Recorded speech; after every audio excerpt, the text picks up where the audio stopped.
But yeah, Rob, I appreciate you, man, admitting you were wrong about the Saudi Arabia thing. That means a lot to me. Saw his eyes dart right up there to the top left. I know this fool ain't it. He knows better.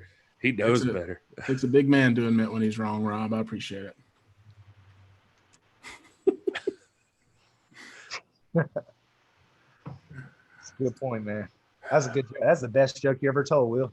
Right there. No, it's not. It was. It was good. I got a lot of jokes. You ever watch the Ali G show? Heck when he was, man, that joke was so funny, man. Did you see the one where he interviewed Noam Chomsky? Oh man, I do remember that happening, but it's been forever since I've watched it. Most of us think of Noam Chomsky today as like an activist, as a liberal spokesman, but he is by training, he's a linguist. Do you know I took a linguistics class based strictly around him in college. That's his background, deconstructionism and stuff like that. So Ali G is interviewing Noam Chomsky. Of course, Noam Chomsky has no clue who he is. He's just thinking, hey, I'm giving this interview to this guy from BET, and Ali G goes in there and he's like asking him about words and all that. He goes, I hear you know loads of words. Noam Chomsky's like, yeah. Noam Chomsky's trying his best to make it like give him some credibility, and treat him with respect. He's like, yeah, the human language, the average human, can gain as many as 20,000 words a day in their vocabulary, even if you don't know it. And so Ali G hits back and he's like, 20,000 words. He's like, what are some of them? Like potato, umbrella, toothbrush. It was hilarious, man. You got to go back and watch it. It's a funny segment. I remember one where he has like the nun and like there's a priest and like a rabbi and like all that stuff on there, and he's like talking about so you, oh God, I wish I could remember exactly how he went, but he was just talking about like so is it weird that like we named like Jesus happened to be born on Christmas Day, like like all this right. It's like it's crazy, right? It's like his same name and everything, and they're like, well, yeah, and he's like, so you actually believe all that? And the priest is like, yeah, and he's like we believe all of it, the whole, born at a manger, no room in the inn. He's like, yeah, well, it's Christmas, right? Like all the places be booked up, families and stuff, like they would. I like the I know we need to move on to other things, but the episode where he's going to the like the drug, the ATF, and they're going to like the weapons range and all that, and he takes them into the clinic where or the area where they're teaching the dogs how to sniff for bombs and all that, and Ali G's like, wait a second, aren't dolphins like smarter than dogs? So it's like, why don't we take dolphins? The guy's like, I think it'd be impractical to carry a fish around. And he's like, no, those are memories. They're just like us. They're not fish. Memories. Yeah. Oh, that's so funny. I got the first 2 seasons on DVD, man. I used to love that show. Did you see his other one, the Who is America or something like that? His other one? Yeah, I've seen most of them, man. I've seen most of them. It's and then the Ali G, the movie, that was one of the first feature films. It was good stuff, man. Oh, Borat, that movie. Holy crap. That movie. I may not live to see our glory. And the Bruno movie. Also funny. Good stuff, yeah. Oh, well. Raise a glass to freedom. It always comes back. Always comes back to Hamilton. That should be our slogan. My man Front Row already started out with a Hamilton. I love it. Oh, what's up, Front Row? What's up, wrestling with the MMA? Dave Scooby, Ryan Romano, ringside rant. The hashtag NWA fam in effect. My people. Our people. This is what keeps me going on a Tuesday. Exactly. I'm going to come here and hang out with you guys. That's what I love. It's like going to the club, man. We up here in the club. Hell yeah. That's the only move I got, man. I'm like, I love it. Thought you were crying. Now that's my move, man. His move is crying in the corner. When Tanya will dance with him. Hey, that's what got her. She seen me over there by myself with my arms folded, and I started breaking into. And she's like, "Who is this?" And I throw the thumbs out like. She just came over. She just came over with an engagement ring. I was like, "Yeah." She handed it to you. It was like, "Give made this an to honest me." man out of me. Man. Anybody see anything from Raven lately? I'm gonna pull him up on Twitter, see what's up with him. Battleground podcast in the house. What up, Battleground? Yeah. BGP. Yeet. BGP. Oh my God. All right, I guess we'll get started then. What's up, you beautiful people? This is Gary Hort, and this is the NWA, the podcast celebrating the past, present, future, history, legacy, and tradition of the greatest pro wrestling entity of all time, the National Wrestling Alliance. But I'm sure you already knew that. I'm one of your hosts, and I'm here, as always, with the Doctor of Style, the Doctor of Thugonomics tonight, Dr. Rob Stinson. Hello, Rob. Yeah, Doc McLovin. Sorry about the bandana, guys. It's been literally... When did we start doing this together? I have not washed that bandana since that show, and it's even been to the beach a couple times with me. It was smelling janky, man. So do you wear it to the bathroom? I'm just letting the locks flow tonight, man. I got this one little curl right here. I'm telling you what, I noticed there was like an extra shine coming off your forehead that's not usually there. So look how time I've seen your forehead. Shine, it's beautiful. That's the Manscaped lotions. Manscaped. That's not where those go. Yeah. Wrong head. Wrong head. Oh. We're. I wonder. Go ahead.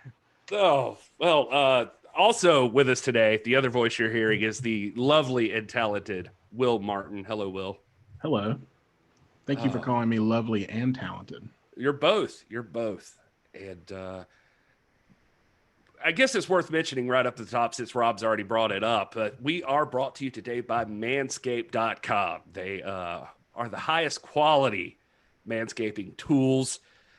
Given the attendance here, I won't go into much detail or some stories that I normally would. We'll save that towards the end. But just know that the Manscaped engineering team spent 18 months designing the perfect trimmer for your family jewels. And you can check them out right now at manscaped.com and use the code NWAPOD and get 20% off and free shipping. Can't beat that deal. Take care of yourself. Your significant other wants you to. Or if you want to go to the club and meet a Tanya, that's how you do it. That was the first thing she noticed about Rob, was the shiny head. If you know what I'm saying. Word. All right. Well, fellas, we got plenty of news to get into today. It's been a busy week since we were last here. I mean, we were here on Sunday, but a lot of stuff's happened. And I'm sure a lot of these folks in the chat have a lot of things they want to say about WWE and AEW and Thunder Rosa and Shinsuke Nakamura and the three-toed nipple plunge move that Jericho debuted. I don't know. I was trying to think of the one that Rob always says. Scandinavian two-toed redundant. Come on. That's the one. You were close, Gary. I was close. It was the three-toed nipple plunge. I hope somebody does that one personally. We've got to develop that as a move. All right. Swig a beer for the working man. All right. So, guys, did you have anything else you want to talk about before we just jump right into the news with these beautiful people that are here for the show, hanging out with us on a Tuesday evening when there's so many other things you could do? If you're an NWA Patreon subscriber, you might have been scheduled tonight for a talent call. I was, but you know where I am? I'm here with you because you guys are the talent. Right. I think listening and the people in the chat. Some of you may be interested in what's going on over at Pro Wrestling Junkies tonight.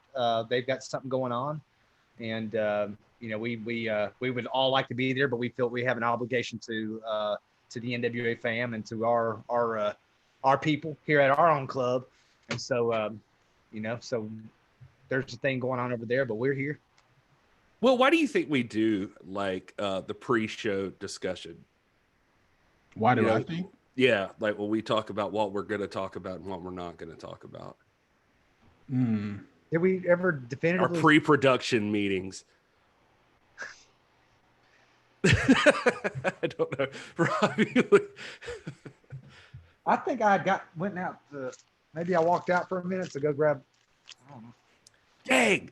You know who the talent call is tonight? It's Sal Renaro. Oh, our pal Sal. I'm kind of disappointed that I missed out on Sal. I'll be right back. I'll be right back. No, you stay. You stay your tail in that chair. Sorry. Oh, Ringside Rant, by the way, while we're getting into this, wants to know what would your DJ names be at the NWA club? That's a good question right off the bat. I had to acknowledge that. All right. That's good, man. Yeah, I know. I'm not doing a very good job as a host. I'm trying to amp myself up. I just drink a Bang Energy. Will drink a 4.5 hour energy drink. It's from Big Lots. Never mind. I just got a text from this. I'll tell you about it later. It's fine. Hey, but listen to WWE Front Row, who's doing a great job as a moderator, also wrestling with the MMA. We thank you guys for what you do. And smash that like button and hit subscribe. I promise it's going to get more exciting from here. We're about to jump into the wrestling news. And it's my fault. I take full blame. I am as God made me. And I was slacking off there. Tried to build up into the thing. I was getting like a bunch of text messages. My wife sent me a text of my butt. I don't know why. I don't know when that happened, but she had it and she sent it to me just now. So that's weird. So sharing that with the world. It's just making sure I stay married to her, I guess. Yeah. But thank you for everybody who's joining us in the chat. Thank you for listening. If you're listening on the podcast portion, we're going to jump into some wrestling news here. And as we get into that, we'll travel all the way through the wrestling news world, talk about anything you guys want to talk about, whatever comes up in the chat room. And at the end, we'll end early and then we'll hang out with the chat for a what's the word I'm looking for here? An exclusive live chat only. You have to be here for YouTube to be a part of that. So make sure you join us live if you can on YouTube on Sundays and Tuesday nights, and at least until NWA starts back up. And then we'll probably move to Thursdays or something. All right, let's get into it.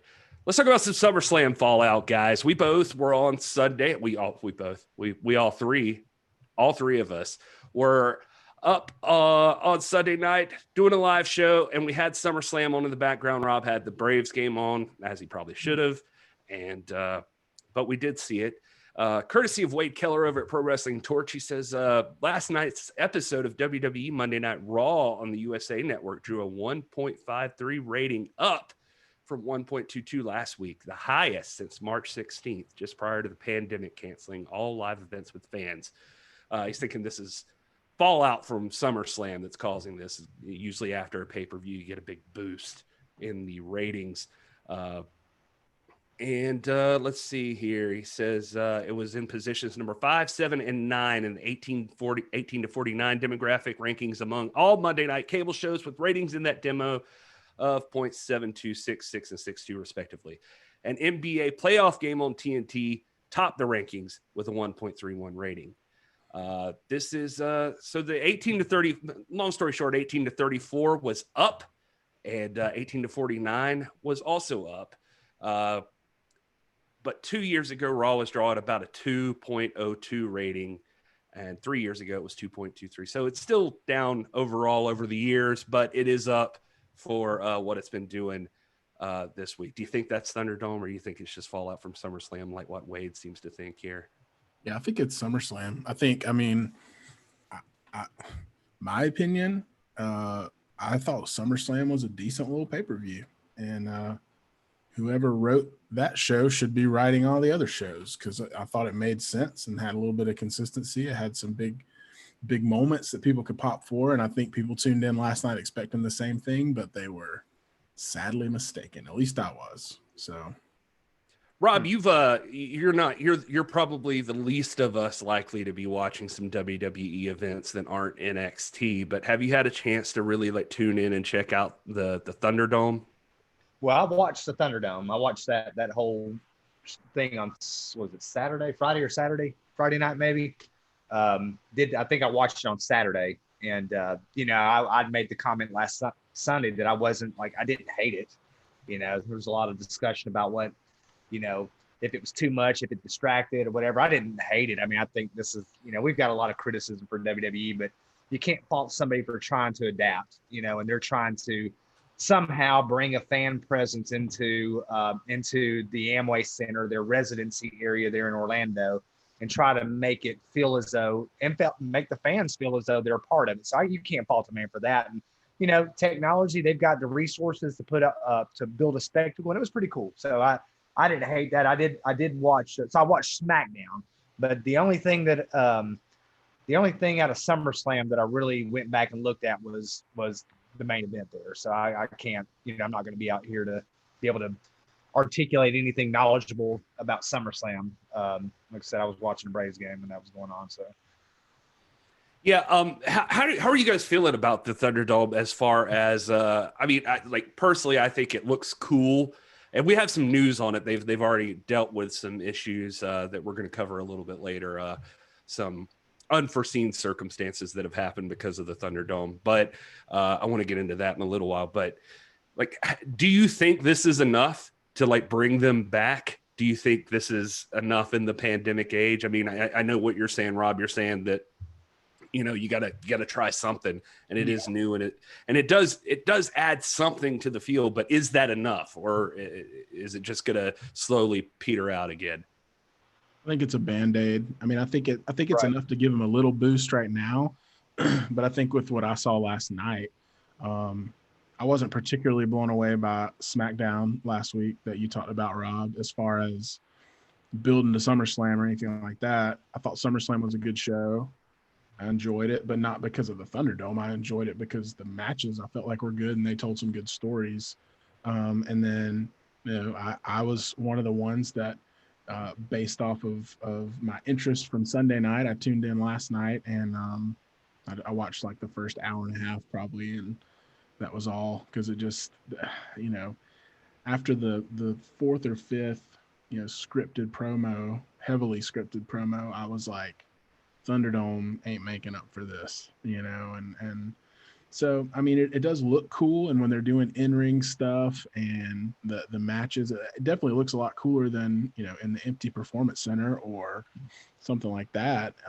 It's definitely a step up, even if you compare it to AEW, with just the wrestling talent at ringside. It does look really cool, and the entrances are really cool. But yeah, to answer your question, I think it's a Band-Aid. It'll last maybe a week. I mean, I think people at this point are already used to it. Yeah, I agree. And I think that too. I mean, with the pandemic, and I don't want to get on a diatribe about what people think and making predictions and all that, because I just can speak for me in my context. But I think when we get to the point where we're 18 months to 24 months or beyond a year, where, we're still locked down and we're still under all these different restrictions and whatnot, then people start to look at this as, hey, this might be a permanent thing. This might be how the world is now. I think we all understand that the world's changed fundamentally, and in some ways it will probably never be the same, but we're all hoping that something like normal is going to come back. So I think everybody right now is not attempting a permanent fix. I think they're attempting Band-Aids. They're trying to do things that are stopgaps to get us through this. Without losing viewership, without losing credibility, without putting people in danger, until we can get back to a place where we can do what we normally do, and that's perform in arenas with fans presently in attendance, that kind of thing. So, the WWE's always been innovative. They've never been afraid to try different things, from the Titantron to the Jericho-tron 2000, whatever. The segments that they do in the ring. They've done some things that have been flops. They've done some really great and brilliant things. I'm not here to trip on the WWE and just bash them for everything. There's a lot of good things that come out of there. It's not, there's a lot of stuff that we're not comfortable with and we don't think kind of fits our mold of what wrestling should be. But again, I don't think that even Vince is under the illusion that the Thunderdome concept alone on its own merit is going to sustain the WWE for 18 months to 24 months to something that's going to be permanent. Right now, this is, hey, we're going to try something new to pique some interest. And, you know, if it helps viewership, if it finds, if it provides an innovative way for fans to be involved, you know, why not try it? They've got the resources to do it. Why not? So, you know, you can't fault them for trying to adapt to the situation. But, you know, I didn't hate it. I thought it was kind of cool. And I'm not tuning in just to see that. But you know, I thought it was a neat little take on what live crowds look like now. Well, I think they oversold the fan interaction aspect of it. And what it really boils down to is it's a good visual. It's just good to see a bunch of faces out there watching. Once you get over the fact that, you know, it just looks like a giant Zoom call. Yeah. But I mean, you know, again, like to your point, I mean, it's the new normal. I mean, we sit on Zoom all day, every day now at work. It's like in classrooms. I mean, that is like when you see those fans, it seems like, hey, we're engaging because we're on a Zoom chat or something like that. But that's my point, is that I think they tried to sell this idea that the fans would be chanting or cheering. It doesn't translate the same. And in reality, when you talk about expectation versus reality, in reality, it is a cool visual. But you know, it doesn't live up to what they kind of sold it as. And again, it's definitely a step up. I don't hate it. I would prefer that to, you know, obviously the setting they were in before at the Performance Center, but I just don't think it's going to make up for, I mean, storytelling. And see, that's the kind of stuff that doesn't have anything to do with the pandemic. These were issues that were going on before any of this hit.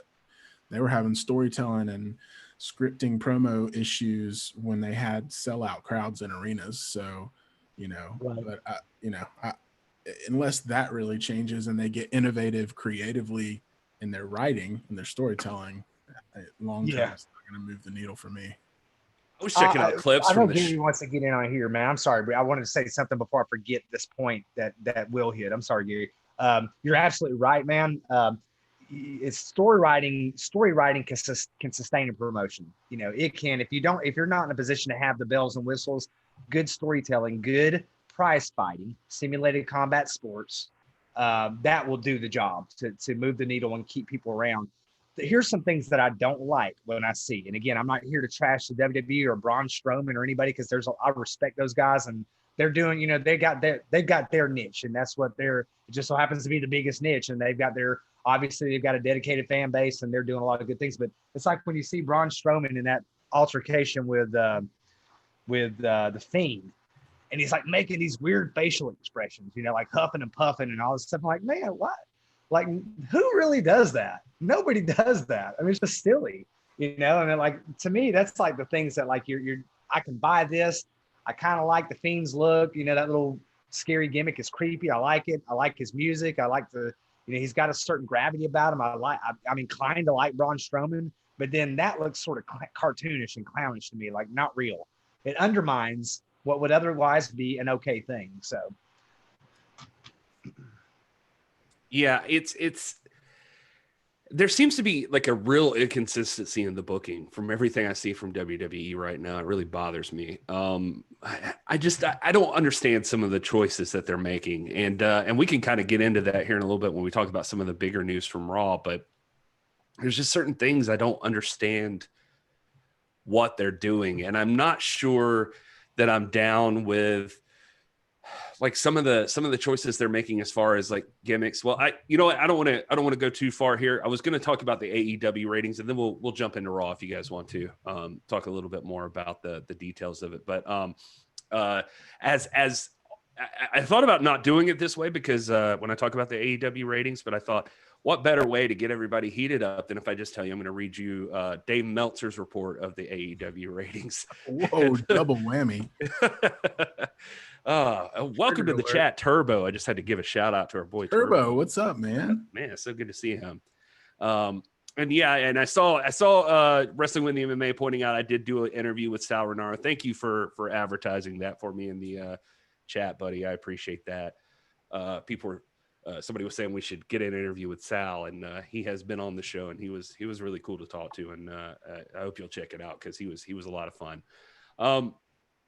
AEW ratings. Despite airing outside of its normal day to the NBA playoffs, ratings for AEW Dynamite held up well on Saturday night. Saturday's Dynamite averaged 755,000 viewers on TNT, which was down 4.7% from the previous week on its regular Wednesday time slot. Let's see here. In the 18 to 49 demo, Dynamite finished fifth on cable. It trailed 3 NBA playoff games and the UFC main card on ESPN in that demo. It was up against a lot that night. And so was Monday Night Raw, by the way. I meant to mention that, despite it was up, but it was also up against the NBA as well. Mm-hmm. Dynamite had a lead-in of an NBA game. Let's see here. I don't want to read Dave's whole report here, but basically he says it's not really fair to compare the show with NXT this week since they ran on different nights and NXT had no wrestling competition while Dynamite aired opposite of NXT TakeOver XXX, but the individual demo ratings were very similar to what they usually are when both shows air on Wednesday. Right now, AEW is winning every demo against the NXT week to week, except for over 50. So that's the only news out of that. But basically, Saturday didn't mess them up too much. We'll see how they play out this week because I think this week they're on Thursday at 8 instead of Wednesday again. So TNT is kind of moving them all around, but just kind of interesting just seeing how they compare with each other.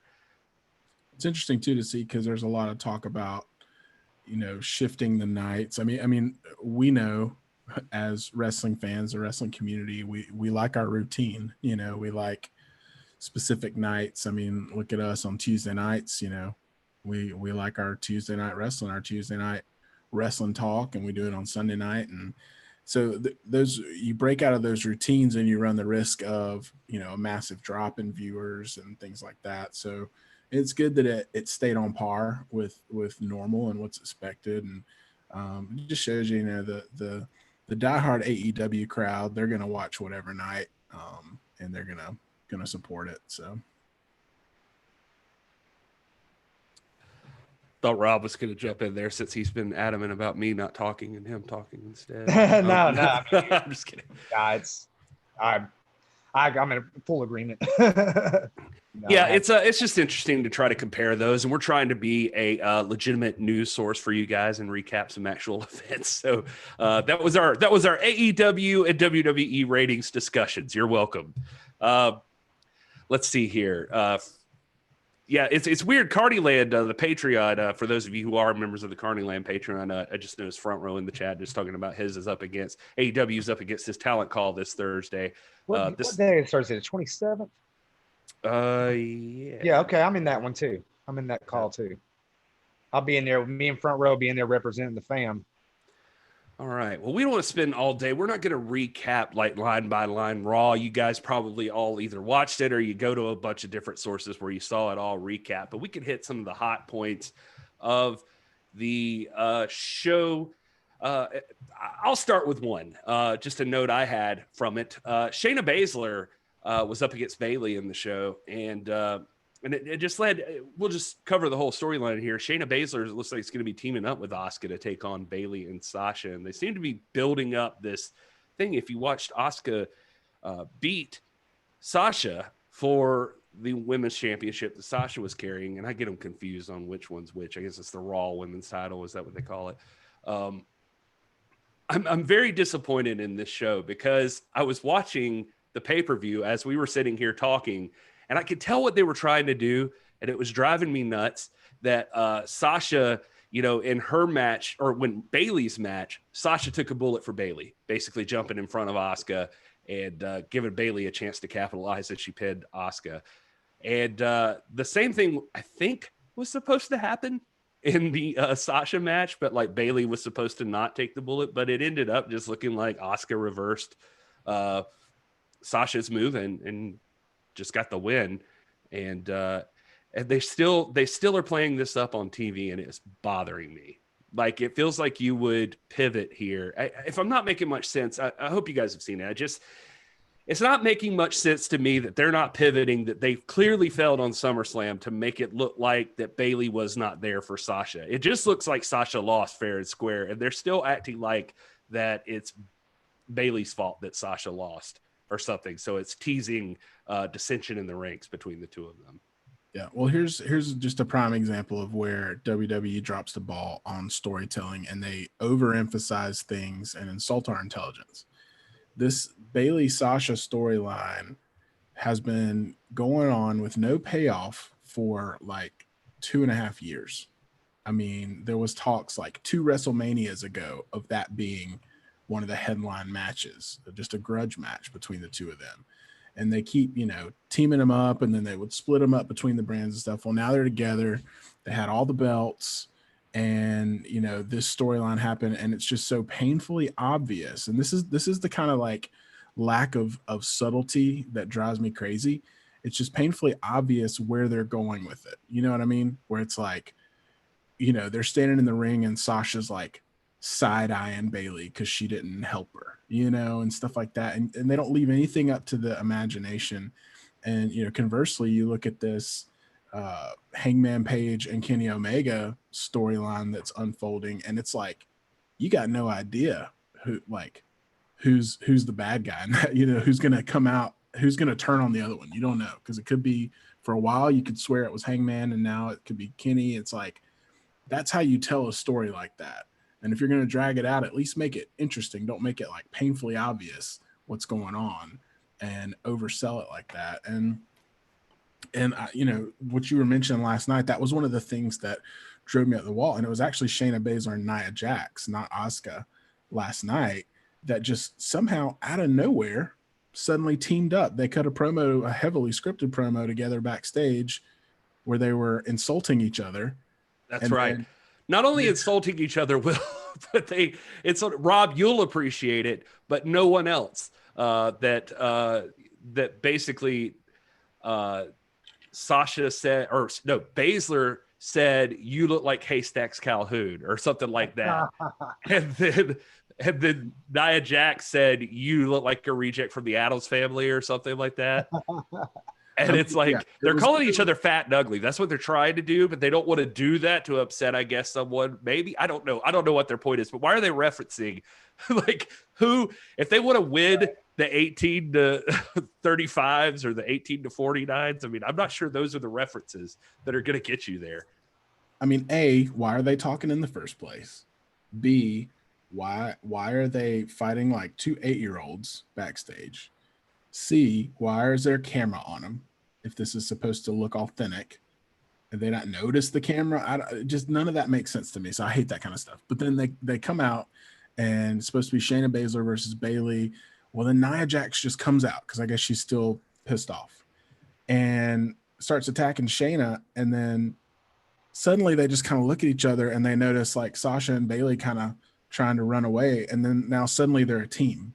And they turn and look at them, and then afterwards they're backstage like, we should get those tag belts. Let's team up. And it's like, how on earth, Rob? You talk about believability. Mm-hmm. How on earth am I supposed to believe that in the matter of 15 minutes they went from insulting each other personally backstage to physically fighting in the ring to suddenly, hey, let's team up?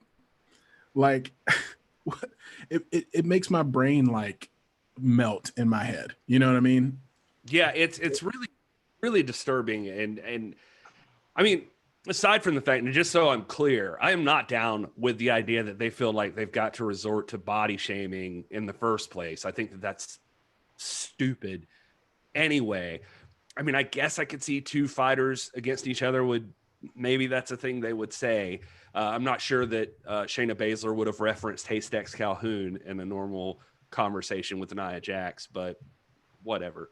That just goes to like all of the things that it seems weird about that they do, though. Exactly what you're talking about. It made me think of all the times that you go back there and somebody's watching something on a monitor, but they stand like facing away from the monitor and their head's turned back to the monitor. Like they can't watch television like a normal person.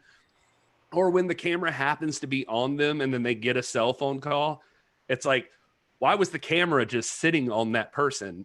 you know, and then they get the phone call. It's all weird. Another thing I've heard attributed to Bruce Pritchard a lot, and it may or may not be, so I'm not trying to insult Bruce Pritchard here, except that if it is his idea, lay off, dude. It's the press or the contract signing, which we've got another one coming up on Thursday or Friday, I mean. And that's a weird one. Like, it feels like every time I read the results of Raw right now or SmackDown, there's a contract signing happening somewhere so that it could all break down. And it's just a lot. It's just a lot. Very disappointing. Yeah. Contract signings should not be a thing. Yeah. If you watch SummerSlam, you know that Roman Reigns returned, and that was pretty huge news. But if you thought that was going to be the biggest news of the week, it was not. Akira Tozawa did beat Shelton Benjamin for the WWE 24/7 title. So, you know, I want to know why going back to contract signing should not be a thing. Why? Well, I'm just curious because it can be done well. I think of Nikita. No, not that it shouldn't be a thing, Rob. Just that it feels like it's every week they have it on the show, and so no, I think absolutely it can be done well. There can be a lot of things done well. Arm wrestling matches can be done well, which, by the way, they had one. But it can be done well. It's just, for some reason, it's like their go-to. Like, they don't have another reason for these two to get into a fight is my problem. It's like, we'll just put them in a contract signing and then they'll get mad at each other and fight. That'll sell it. Well, it's also become an obligatory way to do the go home for a match that they think it should be a big match. And it's just another one of those like insulting my intelligence, because it's like, if the only way for you to get me to buy into a match is to have a contract signing where someone flips over a table, like, that's lazy storytelling. You should get me invested in the contract signing. If you want to televise that, it shouldn't be on the match card as a segment. It should just be part of the process. But by then I should already be bought in. You don't use a contract signing to generate interest, you know, and it seems like that's what they do a lot.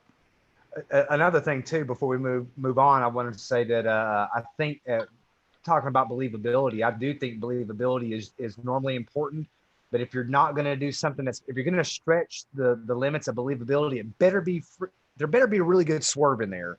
Better be well written. I think, wrestling is like modern day. It's like the modern day morality play. It's the modern day passion play. You better be able to throw in an M. Night Shyamalan swerve in there that's no one sees coming, or like an Oedipus Rex, the king who's told, that he's going to kill his father or marry his mother, and then finally it unwinds throughout the myth and all that. I mean, it's got to be, if it's going to stretch the limits of believability, it better be really good that leaves you scratching your head at the end. I'm like, oh my gosh, I didn't see that coming. You know what I mean? I don't mind having my believability challenged sometimes. I generally want this to be simulated combat prize fighting. But when it comes to the narration and the storytelling, the art of the swerve, man, we've got to get back to that. I mean, like, for instance, the Camille turn there, the spear on Tim Storm. I mean, well executed. No one saw that coming. Well played. And we're all looking back and going and kind of seeing how they did that. And you're looking back in previous episodes of Power thinking, man, they're I see it coming now that, hindsight's 2020, I see it coming. It's like watching The Sixth Sense, you get to that end and like all these little teasers and hints that were painted all along the way, you didn't notice. They were right in front of your face, so you didn't notice them. And then at the end, you're like, oh my gosh, they did that so well. I never saw it, even though they were telling me the whole time. That's the art of storytelling, the art of the swerve. We got to get back to that. If you're going to stretch believability, you better be doing that. Telling you what the whole time? Pardon me? What were they telling you the whole time? What are you talking about? What was he telling? Sixth Sense. You want to spoil it? I was about to say, drop some spoilers. No spoilers. We're going to lose listeners. Oh, it's great, dude. So I just wanted you to piss somebody off on Twitter. Anyway, no, I 100% agree with that. And you know what? I think Will was kind of alluding to this in a little way.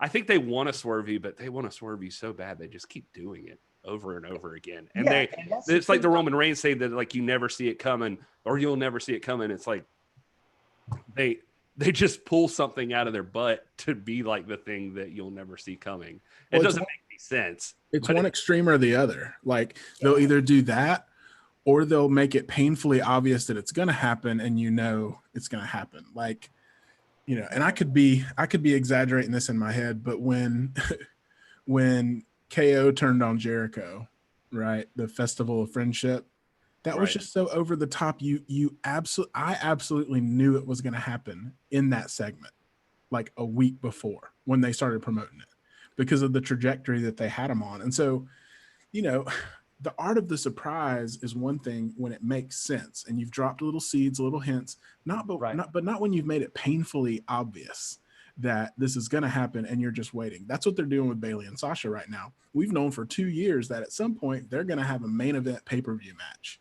the two of them.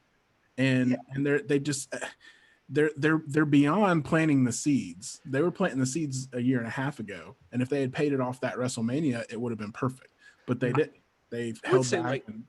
I would say like part of the problem with them though is like theirs is dragged out so long, and you know it's not like them dragging out a storyline because they're concerned with long-term booking. It's because they just forget about it for a while.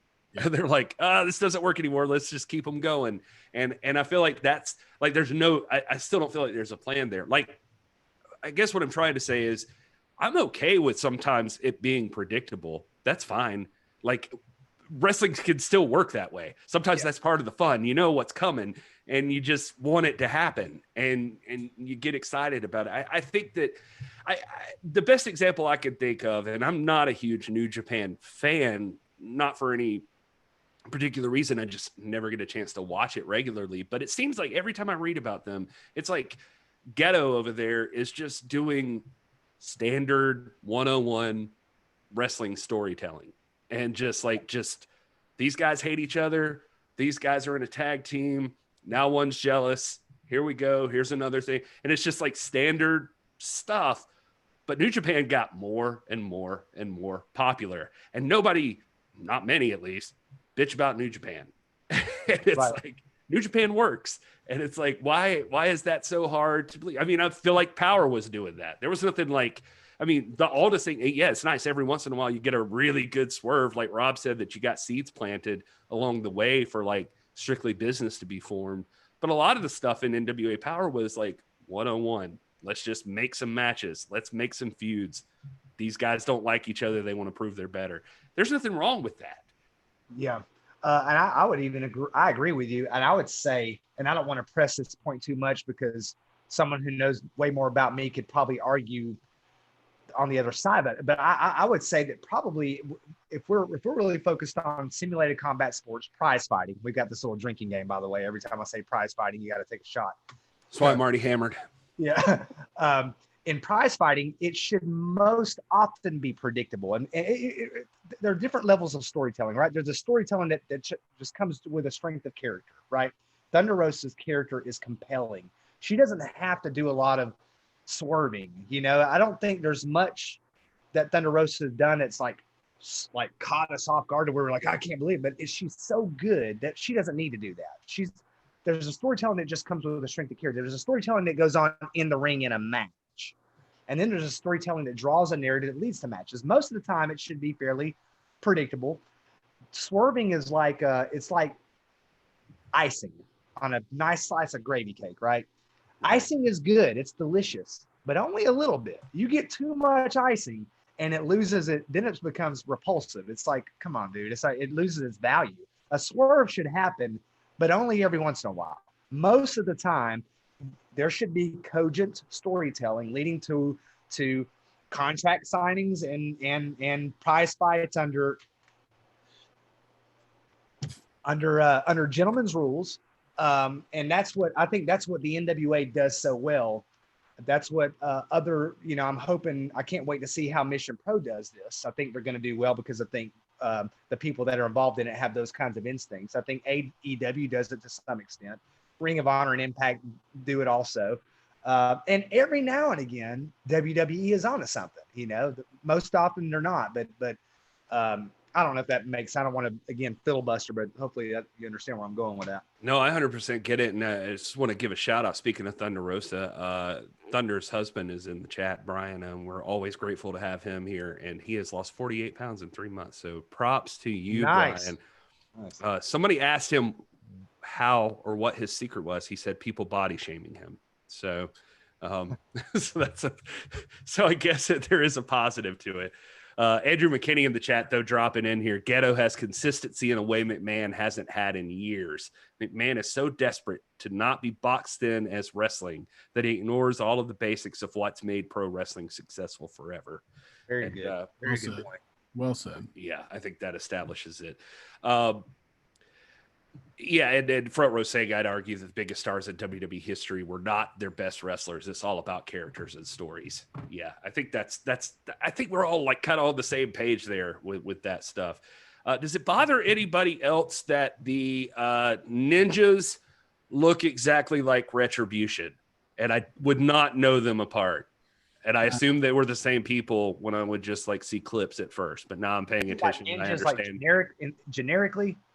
Oh yeah, generic like ninjas. Just ninjas. They're just ninjas. They're Akira Tozawa has ninjas. Did you know that, Rob? And it looks like the costume you get at like the costume store when you're Halloween shopping, just the one that just says ninja. They're not. It's like that's what it looks like. Okay. Yeah, and you can't tell them apart. Section that we shop in when we go to the costume store there at.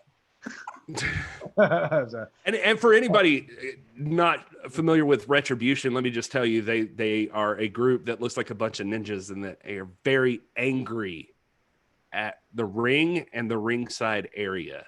They just they just run out and just break things. And there's been I don't know anything else about them really. If you didn't know any better, you'd almost think it was a comedy act because obviously we don't know who's behind the masks. But they're not the top-notch actors and talent in the company, I can tell you that. One of my favorite moments was when they were at the Performance Center, I guess, and a couple of them walked up with big cinder blocks, and the first guy threw it through the window, busted the window down, and the second guy then just threw the already broken window into the hallway. I was like, well, that's one way to do it, I guess. So these are not skilled vandals, is what I'm saying. They are actors for sure. For what it's worth, though, they did help Akira Tozawa beat Shelton Benjamin for the 24/7 title. So at least Shelton has that to back him up. Because if you thought for a second when they paired Shelton up with Bobby Lashley and MVP, you were like, I think they're actually doing something with Shelton Benjamin. The thing they should have done 20 years ago. They're finally doing it now. That maybe you've got a chance of still being right, I guess. I don't know. It's not looking good, to be honest with you. If we want to say something positive, the more I see that new U.S. title belt, the more I like it. It looks really good. It's kind of pretty. It's kind of pretty. It's like the Intercontinental title belt. Like I honestly, I don't hate the design of that belt. I hate that it's the Intercontinental title belt. Exactly. It's just why did you do that? Like the belt's kind of cool looking. It's just that should not be the Intercontinental title belt. Yeah. The Intercontinental title belt got kind of iconic there, and Cody Rhodes brought back the one that was iconic, and just leave it alone. Stop it. I'm trying to think of other things we want to cover from dude, there's just I don't like being negative is my problem. And so I'm trying to think of things I want to cover from Raw. I mean, there's Rey Mysterio and Dominic and the Seth Rollins thing. I never thought I would use this word in an actual conversation, but I'm going to do it here. I'm going to do it right now. They make Rey Mysterio be a cuck with his son. Ooh. And it is just, I hate it. It makes me so angry because Rey Mysterio is one of the legendary wrestlers of all time. And I get it. He's making millions of dollars, but it is like, he is useless. It's like he just watches his son get beat up every week. It feels like, and it is terrible. And it's just like this week he got beat up by Retribution. And it's like, this is Rey gosh darn Mysterio. What are you guys doing? Like, this is one of the greatest wrestlers of all time. And you make him look like a punk like every single week. Anyway, I'm sorry if I offended anyone. When you said punk, did you say punk earlier? That's not what I said cuck earlier. Like cuckold, yeah. Like he basically the Mariah Reynolds husband of the WWE. There you go. Interesting. All right, glad we left it there. I'm being corrected in the chat, by the way, that the name is pronounced Gaddo. Anyway, whatever. What else do you guys want to talk about from Raw? Oh, yeah, we should talk about the debut of Keith Lee from NXT. He came in on Monday Night Raw. That's the big news, right? He interrupted Randy Orton and tried to punk him out. They had like I honestly don't know what they're trying to do here. They had like a stupid little match. Drew McIntyre got involved, and then it's just going to lead to Keith Lee is taking on Randy Orton at the next pay-per-view, which, if you're anxious, if you're like on the edge of your seat about that matchup, don't worry, it's Sunday. They just had SummerSlam. Now they're going to have Payback on Sunday. Oh, they're really putting their money where their mouth is, talking about short attention spans. I guess they're going to start doing weekly pay-per-views as well. Seems like.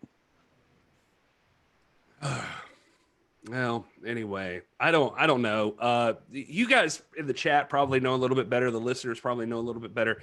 There was a huge outrage over a lot of things involving the Keith Lee debut. A lot of people were scared of him coming to WWE Raw because of his just what they would do with him. But they changed up his music, they changed up his outfit, and so a lot of people were unhappy with this stuff. The outfit, to me, like, I saw it, I was like, yeah, whatever. Like, I don't think it affected me too much. But did you guys have any opinion on that? Keith Lee is one of the biggest names to ever come out of NXT ever. I mean, he immensely talented, very, very fun, good talker. He is the only man ever to hold the North American and the NXT title simultaneously, kind of like back to, Ultimate Warrior holding the Winged Eagle and that classic Intercontinental belt at the same time. He's the only one to ever do it in greatest. NXT. Yeah. And I think probably, and you're right, like the music thing, not that big a deal, although his music in NXT had gotten sort of synonymous with him and very recognizable. Oh, I was getting to the music, by the way, Rob. I'm sorry to cut you off, but no, I was talking mainly about the outfit didn't affect me too much. The music sucked. I think both of them are harbingers of what you alluded to, with people being afraid of what the WWE is about to do with this great talent that Keith Lee is. That we're about to see a dismantling of someone that could be, like kind of like what they did with Cesaro or somebody, where they don't use someone who could easily become a Cena or a Nick Aldis or something like that, and be a headliner.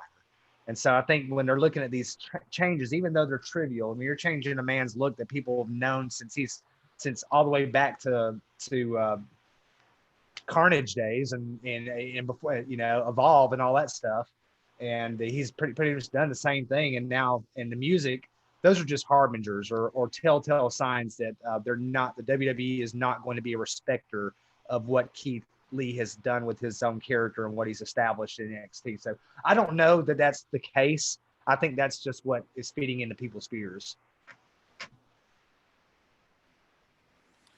Yeah, I agree. And I think because of their track record, like you said, all of that stuff is going to be blown out of proportion, even if it turns out not to be a big deal. And I want to talk about too, one of the things that Front Row mentioned in the chat that's a great point in talking about WWE storytelling and missing the mark is that Randy Orton is notorious over the last few months for trashing NXT talent and just their style of wrestling on Twitter. So why not have Keith Lee come in, call him out, say, hey, I'm here for Randy Orton. I'm coming from NXT and I'm here to show you we're not a joke and all this kind of stuff. That's just such a missed opportunity, to tell a cohesive story. And it's like, they have that like you know, that wall up where it's like, as soon as you cross brands, it's like nothing that happened before that even existed, you know. And to your point about his entire character development, his all the things that got him over to begin with about him, it's like they're immediately going to start picking away at it and say, okay, well, we'll start with the music and the outfit, and then, you know, it seems like it's all downhill from there. Yeah, just signs. I mean, again, and I know that I saw it in the chat too, that Keith Lee obviously is out there on social media saying, don't worry about it, I got this. But it's just, you know, it's not like there's not good reason to be afraid. It's not like, you know, the WWE has the best track record on dealing responsibly with people like this. But I like Keith Lee. I do like NXT. I think it's one of probably the best thing that WWE has its hands on. And it's one of those areas where, you know, you get to see some character development. You get to see people be people to some extent.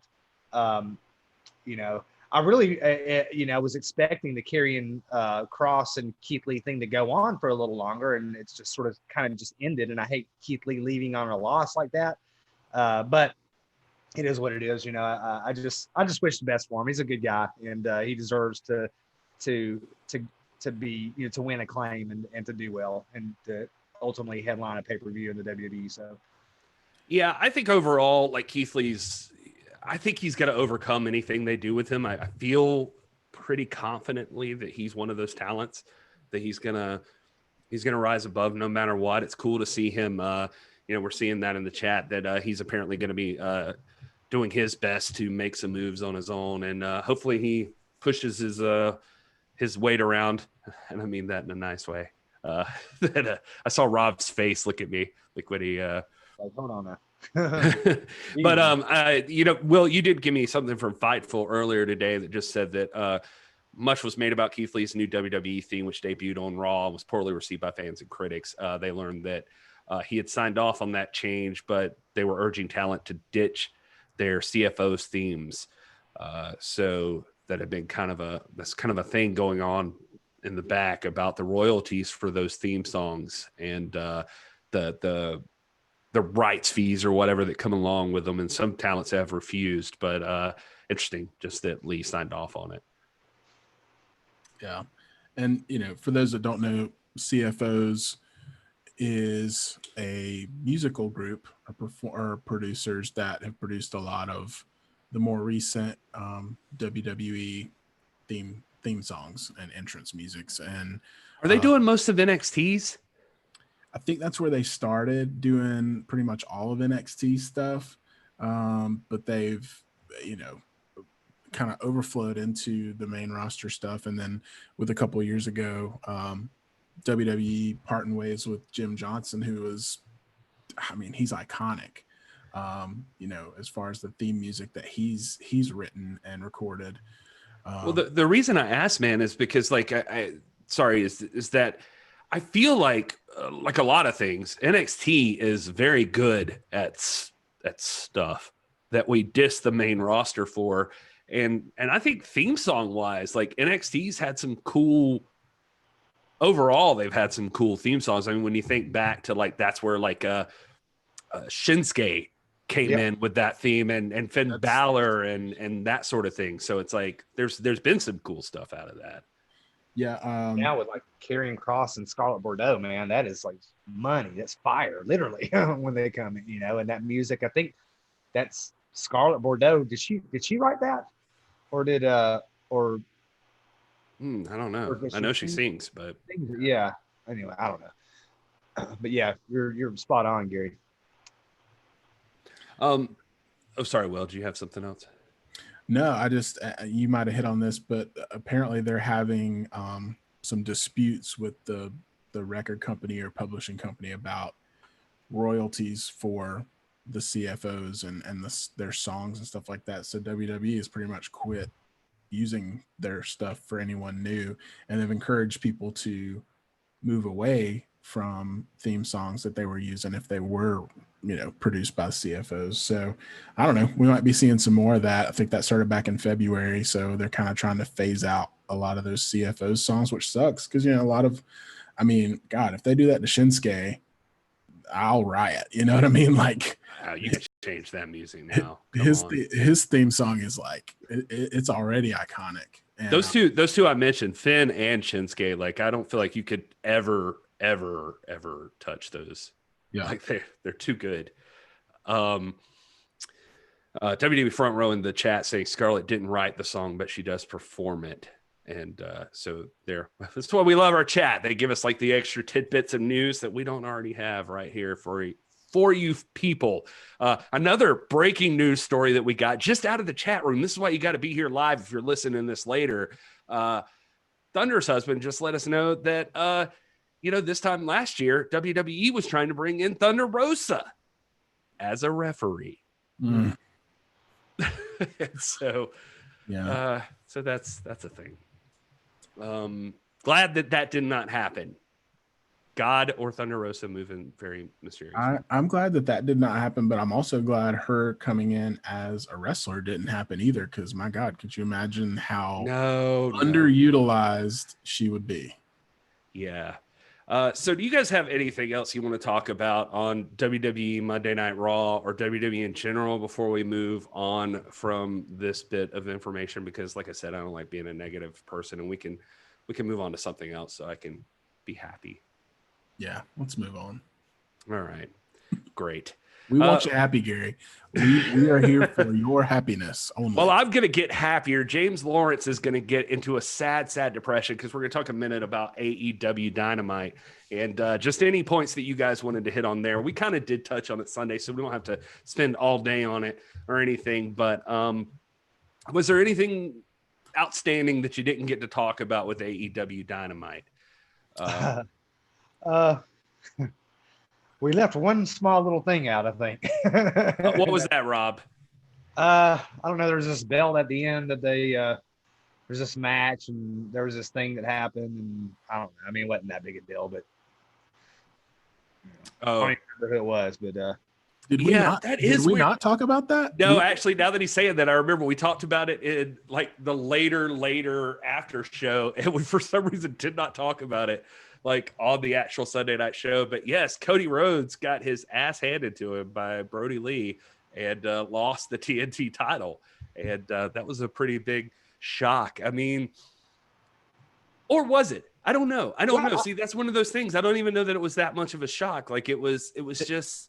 It was a shock in storyline. I mean, not storyline. It was a shock in trajectory for the title because we all felt like that it had so much traction, but it's a good example of what Rob's talking about. You don't have to, you can swerve the audience. You can have these turns, unexpected turns, because at the same time, after it happened, you were like, well, yeah, Brody Lee's he's a hoss.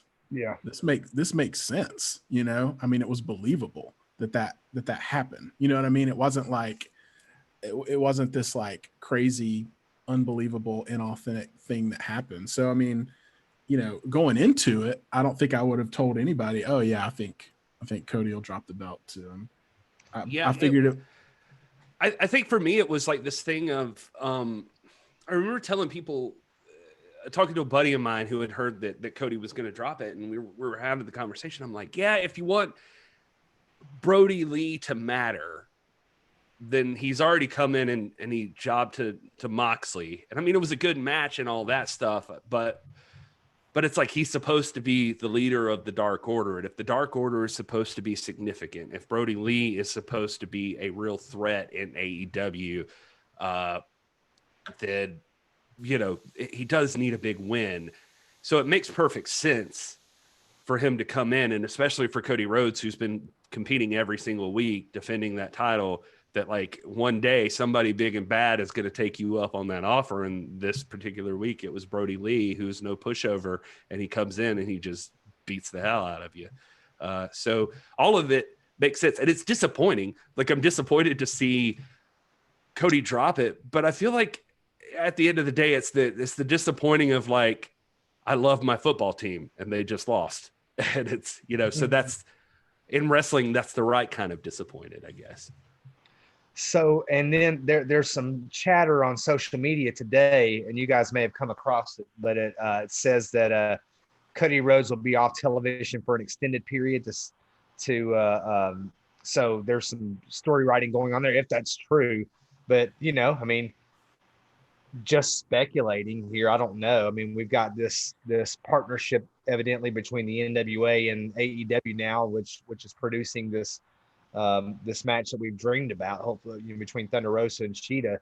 But could we see in this downtime for Cody Rhodes, could we see him appear on Primetime Live or something like that? I mean, is that too much to speculate on? Where you know, we talked about what would move the needle on that first pay-per-view to make this NWA rebirth again something that would be a blockbuster and something that's going to immediately generate national, international attention. Aldis Rhodes 3. So if I could speculate for just a second, like if you were going to do something like this, now would be like the absolute perfect time, right? Like if you were booking this out, and there's been the talk, Will's brought this up in previous episodes before, but there's been the talk of like a 4 horseman like group, of like a Cody Rhodes beginning something like that. What better way to kickstart a weird turn for Cody Rhodes than to come in and I'm just thinking here, but he drops that title to Brody Lee. Then he goes on and it's like, you know what? I'll take the NWA title. And then he goes in and he challenges to Nick Aldis. Nick Aldis takes him to school, keeps that NWA title. Cody Rhodes is coming off 2 harsh losses, and he's got to take time to reevaluate what's going on in his career. I mean, that's just an idea, but that feels like something that could happen. I agree. We all want to see it for sure. And I mean, God, I mean, fantasy booking. Yeah. I mean, that's, and I think Cody is somebody who understands and respects, because we talk about this a lot too, but we often view AEW through the lens of WWE. And we think that those guys don't, and they've proven us wrong, but we think they don't play well with others and things like that. But I think Cody has a different mind for wrestling than, you know, when we think of mainstream, you know, big talent. And I could honestly see him doing that. I could see him saying, I mean, he's been grinding hard for the better part of a year for AEW. He's had that title for the last couple of months, fighting every week, different people. I mean, from a reality standpoint, I mean, imagine how hard it is to defend that title against people that you're familiar with, that you wrestle a lot on a week in, week out basis. He was bringing in people that weren't even in AEW. Warhorse, Ricky Starks, Eddie Kingston, you know, and Ricky and Eddie are part of AEW now, but when he wrestled them, they weren't. So he's been in there putting on unique matches week in and week out, defending that TNT title, and he's probably rightfully exhausted. And, you know, I think he deserves a little break, and I think he probably wants one. And I think whatever happens after that will be huge. And what is more huge than going after the NWA World's Heavyweight title? And there's already some crossover. We see the women's world title on AEW Dynamite now, you know, creating some more synergy there. And everyone knows, I mean, you know, AEW was birthed from All In. That was the birthplace. And one of the headlining matches of All In was Nick Aldis versus Cody Rhodes. So there's a lot of value in revisiting that, reestablishing that rivalry, and repositioning those two guys as rivals. I think would go a long way for both companies.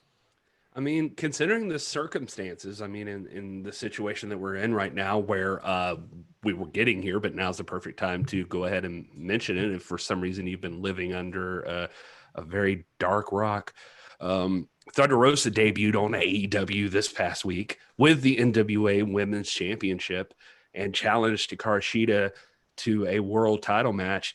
I mean, this partnership, I mean, this is their chance to establish that they can work together. And these are the kind of moves that you can make to try to a tit for tat kind of thing. Like, you know, like let's work something out. Let's make some talent trades, see if we can make something happen. I mean, this is the perfect opportunity for something like that to happen. So that would be top notch. I don't think anybody would have a problem with that. No. All right. Well, I mean, that's the main stuff from AEW that we wanted to hit on, I think. And I guess the next bit of news we would mention is that now I'm not familiar with this. Will, we've had it in our pre-production meetings and stuff like that. You've talked about not having familiarity with some of the new indie talent and that sort of thing. And that's something we're going to try to cover as we expand on what we're doing here at the show. But Dave Marquez announced today that Chris Dickinson, he's competed with Evolve, AAA, Beyond Wrestling.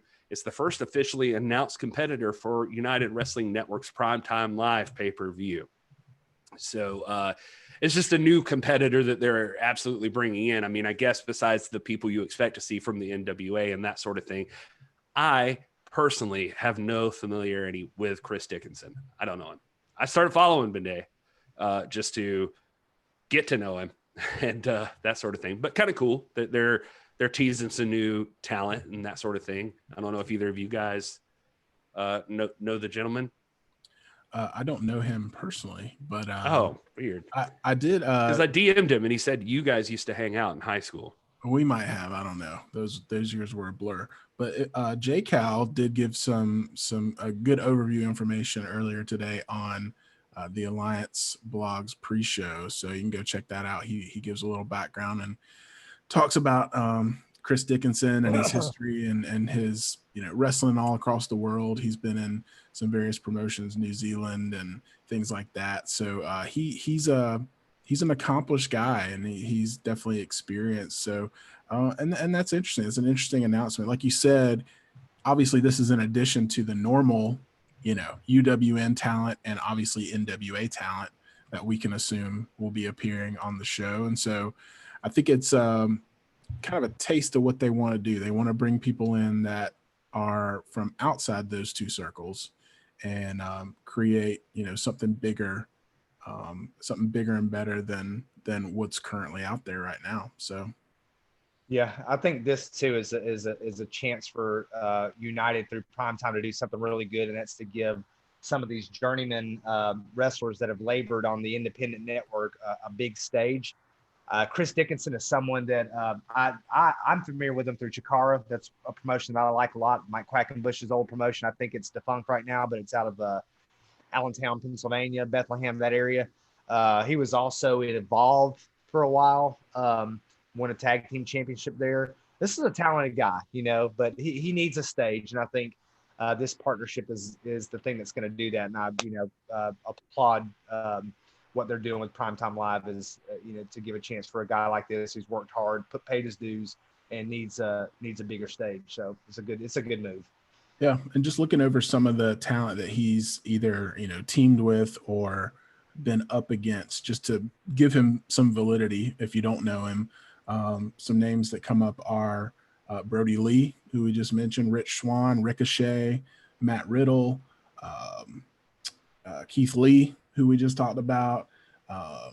So I mean, he's an experienced guy, and he's been in the ring with some of these names that we're talking about, in the top tier of professional wrestling. So he's definitely got the clout and the credibility, and I'm anxious to see what he can do. Another name too, and we think about when we go back to Chikara, like I mentioned, the man who's obviously Quack, that was his promotion, but the man who probably more than any other epitomizes Chikara Pro and who was the first Chikara Grand Champion ever, Eddie Kingston. They've got a little bit of history, so it's this is a guy who's deserving of a platform. He will entertain you for sure. Speaking of Eddie Kingston, by the way, did you guys see on Twitter that he issued that he still really, really wanted to fight Nick Aldis and Zack Sabre Jr.? I think that's worth mentioning. He's tweeting that out publicly. And Nick Aldis did reply and said, I'm still open for business. So it's not over. Yeah. No. It's one of those things, again, with what Thunder Rosa is doing, I mean, all bets are off. I mean, that's what I was going to say. I mean, it's something that we're going to have to get used to with the AEW, because the thing that you kept hearing when Kingston signed with them and when Ricky Starks signed with them is like, oh, they're stealing all of our talent. They're stealing all of our talent. I don't think any of these doors are closing because these guys are getting deals with AEW. I don't think AEW operates the same way that we imagine the evil empire of the WWE running things. I don't think they operate the same way. If they did, Eddie wouldn't be tweeting this out, less than a month after he signs a contract with them. You know what I mean? It would just be stupid. So I think he knows, and he's smart enough. He's been around. He knows the business. He's been in charge of himself and getting himself over and getting around. And I think he would not be tweeting that out if it was for naught. I think there's storyline here, and there's going to be a payoff, and we just got to stay open to it. And when it happens, it'll be huge.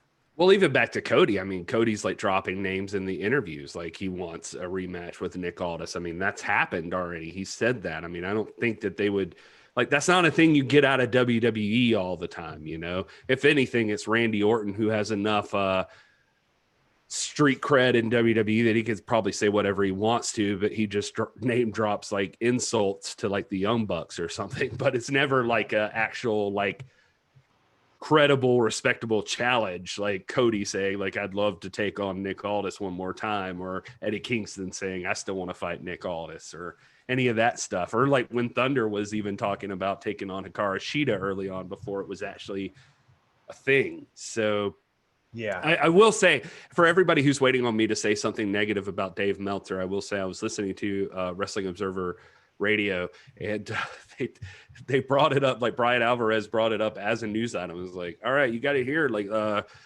Thunder Rosa at AEW. And he's like, yeah, so the story there is they weren't doing anything right now, and Tony Khan had it as an idea, and he wanted Hikaru Shida to face Thunder Rosa.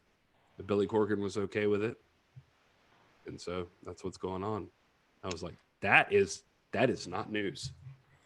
Yeah. that is that's art. I mean, that's happened, and I think that that's pretty much the go-to explanation that anybody would have. So I don't feel like that's an added scoop or anything. No. So, I mean, again, we made the point on Sunday. I mean, let's not kid ourselves. In the history of professional wrestling, it's been the norm for people to not borrow talent, but for people to traverse between promotion and promotion. There's only one organization that doesn't do that acts like the rest of the world doesn't exist, and that's the WWE. Everybody else has done that, and done that with regularity, and that's what's healthy. And that's why when we speak of the NWA as a meta promotion, it doesn't scare us to see Thunder Rosa appear with that beautiful burnt belt on national TV right there on an AEW screen. And I mean, that is, she holds the Burt. That's the most prestigious title, and she'll accept any challenge and go anywhere. So that's the norm in wrestling. That's not an aberration. And whatever freaking Randy Orton says, I mean, whatever, man. He's a big part of what's wrong with the WWE, and name dropping and insulting guys like the Young Bucks is the least of his of his transgressions. He doesn't have a lot of my respect. Anyway. Yeah, and for James Lawrence, just so it doesn't sound like we're just blowing smoke up AEW's ass here the whole time either. Front Row's mentioning in there, no knock on TR or Shida, but I feel like AEW commentary could have done more to make a bigger deal out of this matchup and partnership. Yeah. We 100% said that on Sunday. That was our criticism too. It was so casual the way JR just threw to it, and it was just like, oh, here she is. It wasn't even that. It was JR saying, and now we'll go to the NWA Women's Champion, Thunder Rosa. It's like we were all supposed to know that was going to happen. You know what I mean? We kind of did because of the spoilers, but I mean, in the context of the show, you weren't supposed to know, but he just dropped it so casually. It was like, oh, okay, yeah, here it is. Wait, what? Yeah, it's just there should have been a little more reaction, I felt like, but I thought they executed it really well. Again, we talked about this the other night, so I don't want to, recap it again, but zooming in on the belt, making it a point to mention NWA as much as possible. These guys are not scared of competition. They're not scared of other promotions, and they're utilizing it. So, until AEW gives me a reason to believe that they are talent poachers like the WWE. And if you want to talk about Ricky Starks and Eddie Kingston, those guys were in charge of their own domain. I don't think they were sought after. Ricky Starks was already a free agent by the time he went, and we all know the story. He was unsigned the night that he wrestled Cody, and he got signed because of that match. So I mean, he earned his spot. I don't think AEW, was blowing his phone up saying, "Hey, you got to get away from the NWA. Come over here." It wasn't like that. And the way that they're handling this with Thunder Rosa, like, I just don't see it the way that some people are seeing it, as this threat that they're going to take down the NWA. Like, it's not. If that was their goal, do you think that they would allow the Burke to be front and center that entire promo? Yeah. You know what I mean? Again, and I know James Lawrence has got his opinions, and we love James Lawrence, and I'd love to sit and talk with him in person and try to get at the heart of like what a lot of his criticisms are. I mean, we've heard some of them here, but I think that let's remember, for whatever faults they might have, and I'm sure anytime you're a mega promotion like that, you're going to have some, but AEW was founded under the premises of men who wanted to be free, unshackled, wanted to restore wrestling by guys like the Young Bucks and Jericho and Aldis, and they found a sponsor. Khan, he obviously has a business interest. It's paying off, but they're letting these guys do wrestling. He's letting them have a lot of freedom and exercise a lot of risk taking. And I think, again, like you guys said, I think, Will, you said it just a little bit, you're going to see more and more of this as time goes on. And Thunder Rosa's, who her promo, by the way, was fire. There's nothing that she did was anything less than money. I mean, and it got the respect it deserves online. Yeah. Like, I mean, it caught on. I mean, so I think that the steam's still there behind it. And the buzz too, the buzz around social media after that happened, and as it was happening, when they were trending and this and that, just shows you what we've been saying for so long, that, say what you want about the hiatus and them not defending the belts or whatever, their conduct during this time, from the time they won their championships to the present, has been so impeccable that they have earned international legitimate respect and credibility just by the force of who they are. And so that whatever they do, it seems like, again, to quote that guy from the Wells Comic-Con, it seems like whatever they're doing is the most important thing in wrestling. Whatever Thunder is doing, whatever Nick Aldis is doing, it seems like the most important thing. Whether it is or not, it sure seems that way. Well, let's throw out the question that a lot of people have, that I've seen a lot, and that I've had myself, and that I see in the chat room right now, since we're doing this live show here. Andrew McKinney drops in sincere questions. Who wins Thunder Rosa and Hikaru Shida? Does losing the match hurt Thunder Rosa or the NWA? And what are the chances that AEW allows her to walk away with the belt?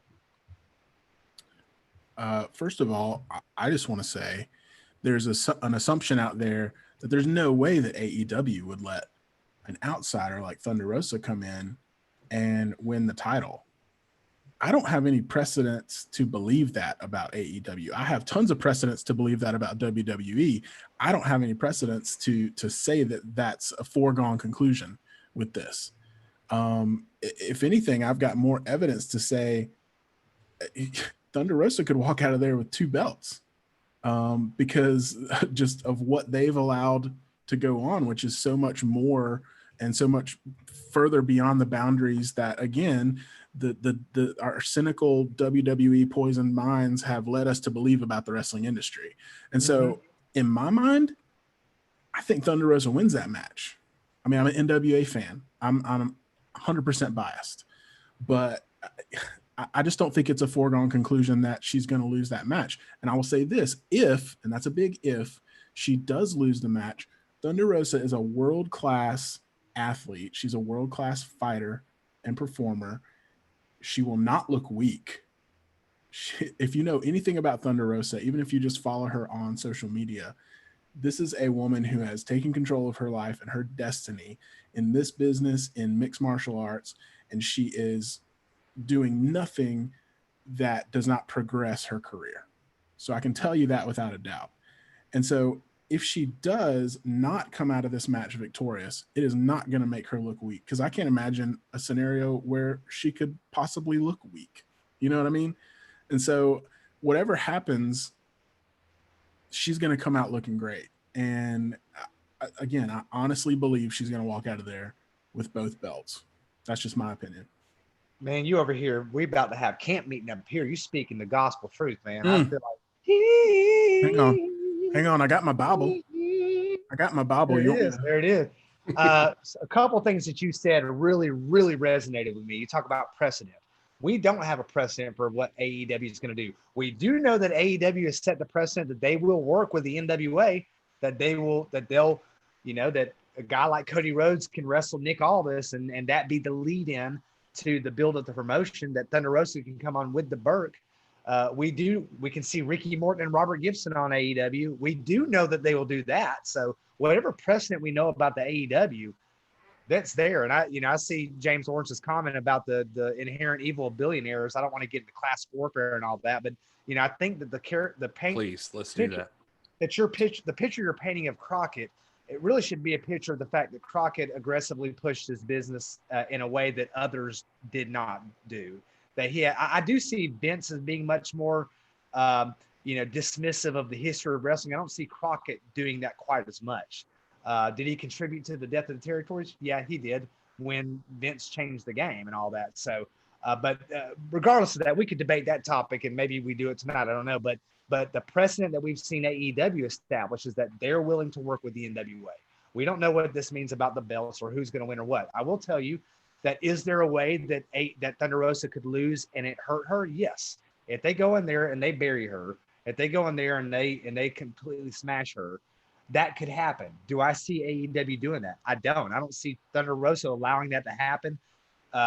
Nothing that I've seen about this paints that picture for me. I think they've treated her with dignity. They've handled the talent that have come over from the NWA with a great deal of dignity. So I don't see that. Could Thunder Rosa lose and still elevate the NWA? Heck yeah. I think that one of the best matches that Aldis was ever in was his loss to Cody Rhodes. Epic match. It elevated his stature, even though he lost. Sometimes you lose, you don't win them all. I mean, it's like Ric Flair, he could turn a promo and say something like, when I come out here week after week and say I can't be beat, I'm lying, because I've been beaten twice in the last 10 years. You get beat. It happens. Thunder Rosa someday will get beat. Nick Aldis is going to lose at some point, but there's a way to lose and still elevate yourself. So I'm with Will. I think that Thunder Rosa actually wins this match. I believe that, not just because I'm biased. I think we're all biased, and there's nothing wrong with that. But I think, based on the fanfare with this, what's going on in social media, the fact that the conventional wisdom is that the NWA has more to gain than lose from this, I see Thunder Rosa winning this thing. Could she lose it? Yes, she could lose it. She does great. She's one of the greatest in the world. But if Thunder Rosa loses it, it's not going to be in a way that in any way diminishes her as the real world's champion or anything. It'll be in a way that elevates everything. It's just not going to happen. Thunder Rosa walks out having 2 belts. My thing is I'm looking at this thing and I'm thinking, I get criticisms of AEW as far as their wrestling product, right? But I look at it as like, Tony Khan's been a fan. Like he's a guy like us. Like he's a guy, and don't get me wrong, I know he's not like us. Like, I didn't walk around with like $1 billion to bail me out of anything if I wanted to. But I mean that he's a guy like us in the fact that he was on pro wrestling message boards and he was a fan of the product and a fan of the Attitude Era and ECW and WCW and all of these things. Like, he was a wrestling fan. He loved the talent. And I don't think that he's Vince McMahon. He never came at it from the same angle that Vince McMahon did. And I don't know Tony Khan, so I'm not going to sit here and try to take up for him. But I look at him right now as a guy, and sure, he may be evil. I don't know. But I look at him as a guy who's experimenting. So he's letting these wrestlers try all these different things that they do on the independent scene. Some of the stuff we like, some of the stuff we hate, and he's letting it all play out. I mean, there's hardcore wrestlers in WCW. There's hardcore wrestlers at AEW. There's indie guys doing the things like Young Bucks and Kenny Omega did in that match that happened this past week on Dynamite that I personally didn't even care for, but a lot of people loved. Like, I didn't get that match. But there's AAA guys in there. So you got your luchadors. You got, I mean, there's everything. And then you've still got guys like Cody Rhodes, which I have a hard time believing anybody out there would disagree is carrying on a traditional presence in AEW. So I think that he's a guy experimenting and seeing what works. Right now, they're like not even a year old yet, or just a year old or something like that. And they're just throwing out stuff and seeing what works. They're giving every opportunity to anybody. I think he's different than Vince McMahon already. I see this talk in the chat of like NWA in the 90s coming into WWE, but I don't even see that even being relevant to this, in the fact that Tony Khan's already done a crap ton of things that are totally different than that. I mean, these guys that are being brought in, like Eddie Kingston and Warhorse and Ricky Starks and all of that, they're independent contractors, like independent talent, not signed, nothing set in stone when they walk in for that TNT title challenge. Like, that's not something Vince McMahon would even do. So that's already different. That already establishes something. From every understanding I have of FTR's contract, they have permission to wrestle elsewhere if they want to. They have permission to, like, in the US, which is a lot different than my understanding of Jon Moxley's contract, which, by the way, allows him to wrestle for New Japan Pro Wrestling. He is the US champion over there. Now, there is a deal in place that he can't, like, wrestle for them in the US. That's, I don't know. Part of me is still like, all right, that's business. I wish that wasn't the case, but you know, that's the contract they signed. As far as them like destroying ROH or doing anything to them, man, I have recapped that all in pay-per-view like 3 times just in the process of doing this show over the years. And it's like, those guys, I'm sorry, God bless you, Jeff Koff or whatever. They made the mistake. Yep. They let these guys take the reins when they knew their contracts were not holding out. Like, these were not long contracts they had left, and they let Cody and the Young Bucks put together something and make something happen.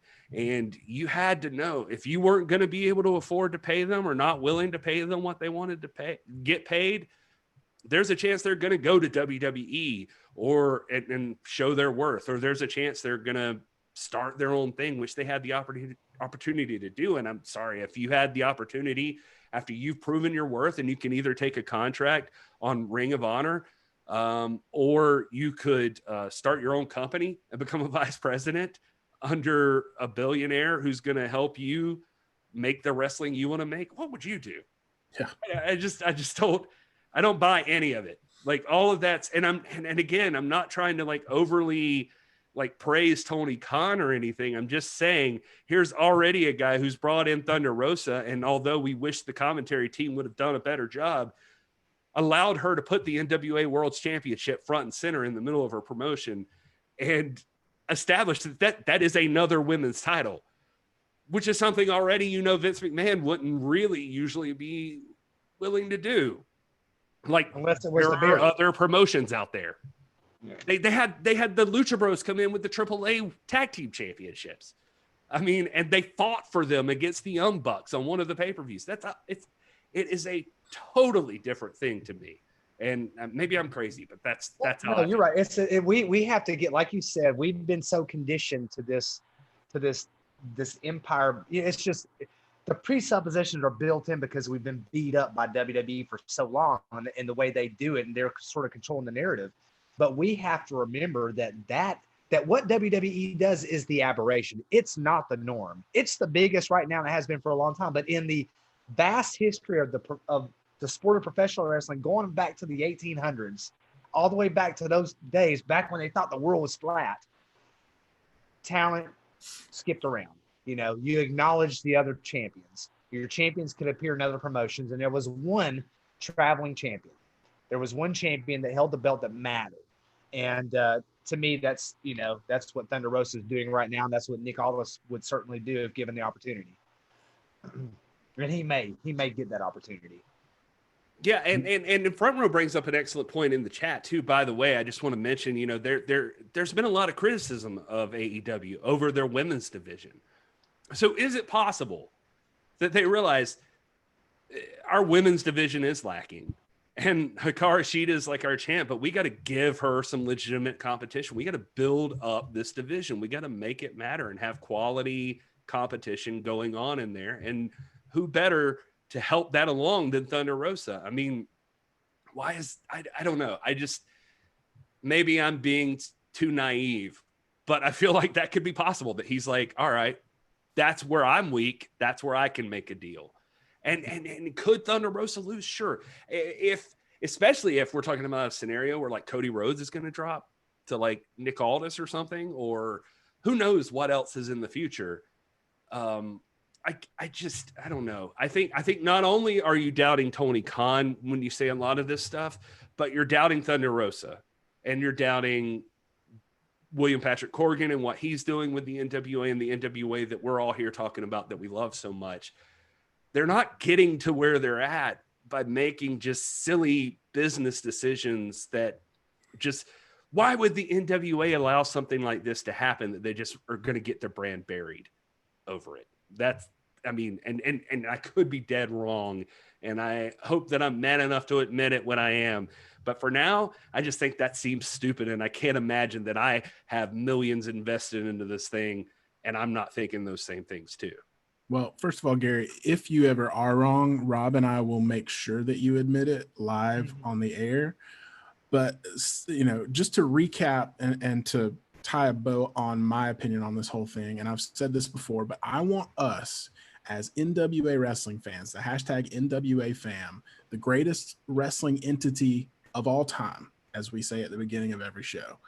I want us to move away from this fatalistic view of professional wrestling that, again, is our cynical WWE poisoned minds, to think that something like a loss is going to taint someone's career, right? Because we just talked about it. Nick Aldis dropping the title to Cody Rhodes did nothing but elevate the title in the long run. And when he won it back, it was that much bigger. So as Rob said before, a loss is not career ending, and it doesn't end promotions. And I want us to get away from this fatalistic view that, oh my gosh, two people, and yes, they were very important and pivotal parts of the NWA, and Ricky Starks and Eddie Kingston, but just because they now have moved over to another promotion, that the NWA is now in trouble or something like that. You know, it doesn't serve anybody, and it doesn't serve professional wrestling, and it certainly doesn't serve us as NWA fans to take on that mindset when we're missing out on history being made right here. Because think about it. When was the last time, and J. Cal mentioned this earlier in his show, when was the last time on national television you saw a world champion from one promotion appear with their championship and challenge a world champion from another promotion? This is historic. We don't see this. This is not something you see every week on Raw and SmackDown and even Dynamite. This is like a first.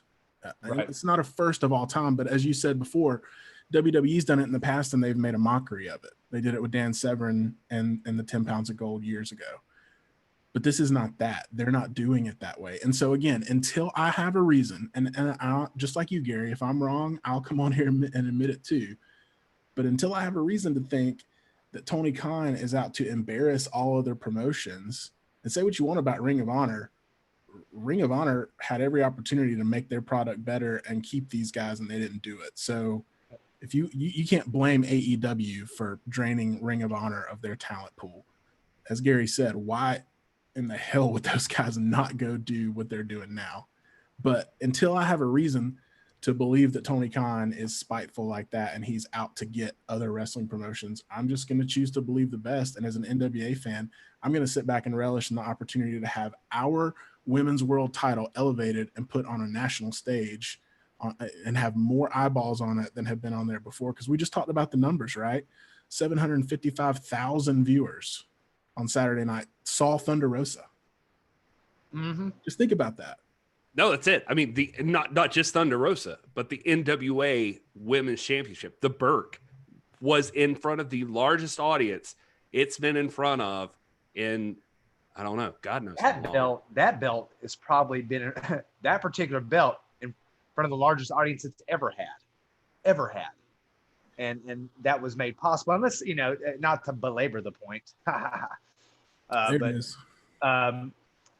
Let's not. It's like when people say, when they do something in front row, my Presbyterian brother will appreciate this. When people say that, they do something crappy and they say the devil made me do it, it's like, well, you're giving the devil too much credit, man. I think your own sin nature might have had a little part to play in that. Ring of Honor doesn't have a really good history of like, they how many times have we talked about, or have it been said that Ring of Honor is about it? Because the same thing with Impact. How many times have been on the verge of going defunct because of mismanagement or bad decision or whatever? Tony Khan didn't do that to Ring of Honor. I mean, this is Ring of Honor, repeating a pattern. It's like looking at a stock market chart. There are ups and downs in that promotion, just like in any others, but more so with them, it seems. And so yeah. No, I think you're 100% right. And I mean, that's the thing. It's like with the Ring of Honor thing, don't let me sound like I'm just like trying to completely bury them either. It is poor man. I don't think there's any excuse for what happened. Personally, that's just my opinion. They had that coming. They put on a proof of concept for another company, and that's on nobody but them when they did that. But you look at them now, it seems like they're coming around. So I'll give them credit where credit's due. I mean, they signed Marty Scurll to a huge contract, obviously before everything Marty's been through. So we'll see how that plays out. But they went through the process of signing like Brody King, Flip Gordon, Bandito.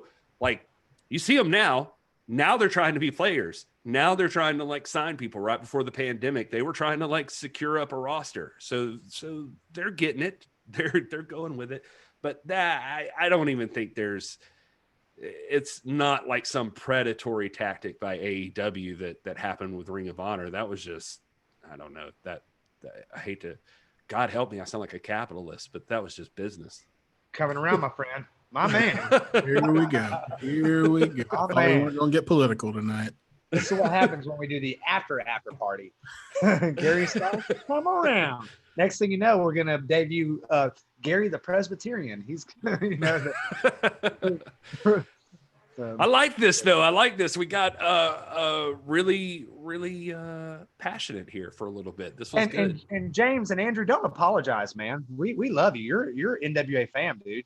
Argue your point. We're not going to get off this and be like, oh, James Lawrence was being a freaking ass tonight about that. No, you make a cogent point, and we see where you're coming from. Stick to your gun. I'm not knocking you for your opinion, James. I'm just disagreeing. Yeah, this is debate, brother. This is hey, man, get on here, check out a past episode where Rob and I talked about Saudi Arabia, and even Will jumped in on it, and that we did not agree. It's okay. But it's okay to disagree.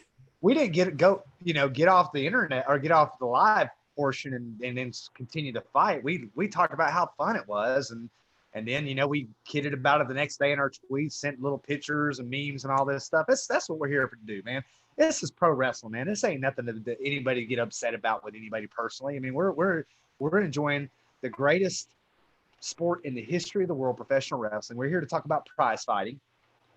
And in the second we feel like, listen, dude, we got moderators in the chat right now. The second we feel like somebody's being disrespectful about an opinion, did Rob just dump a bunch of alcohol out? Like, nah, I dropped my coaster. It's stuck to the bottom of my like, Rob.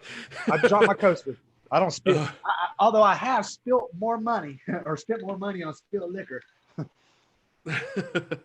But no, man, nobody here is like, the second we feel like it's disrespectful, that's uncalled for. That's not what we do here. We're having spirited debate. That is exactly what's happening here. Nobody's asking you to convert yet.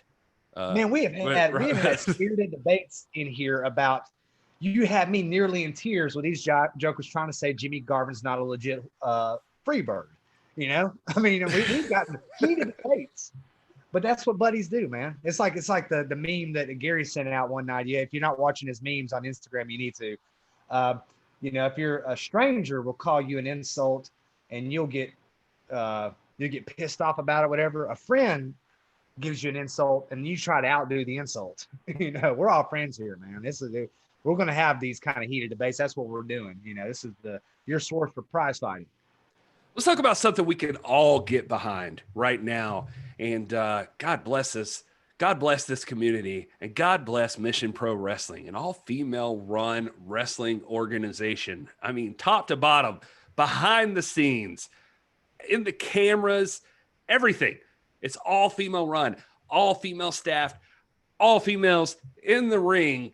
An upcoming event they have going on Friday, September 18th is Hell Hath No Fury. I don't know why I got real redneck when I said hell, but I got real Southern Baptist right there. Hell Hath No Fury, like Mission Pro Wrestling when Thunder Rosa, hallelujah, when she takes on the American Kaiju. It's going to be glorious. Oh my God, give me an amen out there if you hear me. Anyway. Rob's feeling it. Me and front row are like, what is he talking about? We don't talk.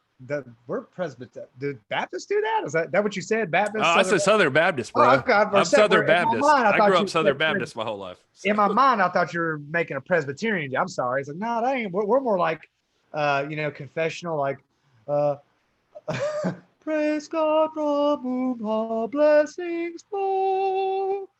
You know, we're much more formal. Oh yeah, okay. It'd be more like so do that plug there as a Presbyterian might do it, so that we can. Is that the one where it's like, Lord have mercy if you tune in to Hell Hath No Fury, like Mission Pro Wrestling on Friday, September the 18th. Hallelujah, my God, can you give me an amen right now when I tell you that Vert Vixen and Gentle Lynn are going to be taking on Promise Braxton and Killer Kate. Oh, glory, glory. That is going to be beautiful. Can I get a Roxy versus a Genevieve Muscles? Can I get an Alex Gracia versus Avery Taylor up in here when a Maddie Rinkowski in a red velvet go head-to-head? Just announce, my Lord, Hell Hath No Fury like this. I like that, but it's more. Here, can I get an amen? Can I get $20? And I said, every now and again, from time to time, you have to realize that in Buda, Texas, I said Buda, Texas. Hey, look at your neighbor and say Buda, Texas. We got Mission Pro. I said, I have walked in the rain like Paul. It's more like that. Okay, so I just took a pee break. And we have a revival, bro. What the hell did I just walk back into? Lord have mercy, praise your soul. You're here just in time to hear that Elena Black and Rachel Rose is going to take place. We're going to see La Rosa Negra versus Big Old Swole, AEW's elite athlete. Hallelujah. It's going to be beautiful. You got to send your donations to the Title Match Network if you can't show up there in person. Or, glory be, you can go to missionprowrestling.net and you can donate right then and there. Purchase some merchandise. You got to join in. I don't know if this is the promo they expected. I'm sorry, Thunder's husband, for this. Brian, Thunder Rosa. We apologize. But my God, we cannot tell you how excited we are for this event. It is gonna be lit, as the kids are saying these days. September 18th, you got to join in. Title Match Network, or you can go live. Masks are required. They just listed some safety requirements.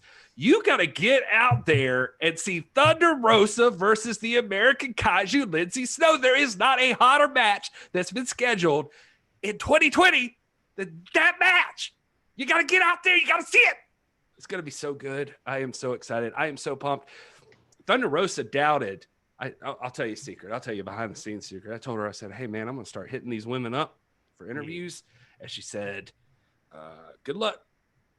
And she sounded like she doubted me. But I got them all lined up, baby. They're all coming right here on this show. Had an interview with Vixen today. I got one scheduled every day of the week. I just lost it because Rob Stinson sent another Dookie message. If y'all missed that on Sunday, I'm sorry. But anyway, we got to calm down. We got off track. I'm serious.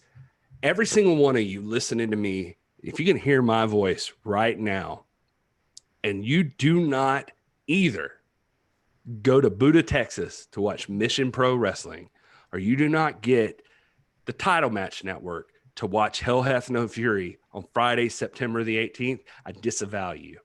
I want no part of you. Like Joe Biden and Richard Spencer, I will have no part of this. Oh, God. Do not swear your allegiance to This Is the NWA podcast if you don't watch that pay-per-view, because these people need your respect and your support. That's what you got to do. You got to get out there. You got to watch that show. That's all I'm trying to say. Anybody else got anything about Mission Pro Wrestling you want to throw in there? I will say that if you look in our back catalog of shows, we have been calling and asking for Lindsay Snow and Thunder Rosa for months, well before they announced that. We said, if Lindsay Snow versus Thunder Rosa happens, the podcast is going to be represented. And lo and behold, that match is happening. It is the biggest match of 2020 for show. And yours truly is going to be there. Well, I'm going to be in a shed out back, evidently. Tanya will be in there. They're going to let her in. They put me out back. But I'd love to hang out with you. I'd love to meet you. I'd love to talk wrestling. And I'm just really excited, man. I think this is a great development for prize fighting and for the sport of professional wrestling as a whole. And it's really, really excited. We also got some Thunder Rosa news for this weekend, right? For this Saturday, some Nick Aldis and Thunder Rosa news. I'm going to be honest with you. I have no idea what the hell you're talking about right now. Well, I know that Nick Aldis is going to be in action on Saturday at the Independent Wrestling Expo. Oh, yeah. And I'm told that Thunder, again, this is something that evidently is being heavily promoted out in Texas. We're not seeing a lot of it here, but I'm hearing that Thunder Rosa is going to be on that as well. And the more I hear about this, the more I'm like, you know what? I might be there. I might be showing up. I already talked to Tanya last night about this and said, look, baby, this is how I said, this is what I said to her. I said, look, this is what's fixed to happen. Not fixing, what's fixed to happen. You're going to, that didn't happen. Okay. Let me back up. That really didn't happen. we were gonna let you finish. Yeah, I'm going to be honest. I don't know what's happening right now, but yeah, go for it, buddy. Well, evidently on day 2 of this expo, which is Saturday, both, Nick Aldis is in his match and we've talked about it, but I think Thunder Rosa is appearing as well. So plane tickets from here to there were $50 about a week and a half ago. They've gone up since then, but I'm going to hold off until Friday and see if they go back down. And if they do, I'm probably going to end up being there too as well. So. Well, folks, that just teaches you can't hide money. Sometimes people can just up and decide they're going to travel from Georgia to Texas just for the hell of it. That's what you should have went for your PhD, like Dr. Stetson here. That's what you should have done. But you know what? Hallelujah. All we're trying to do is preach the gospel of Mission Pro.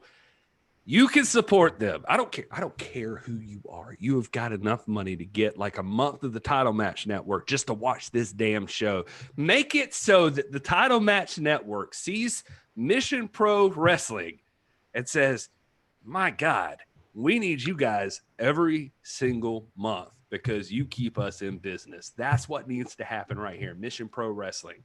That's what we want. Who knows what's going to happen at this event? I feel like it's big. I feel it. It's big.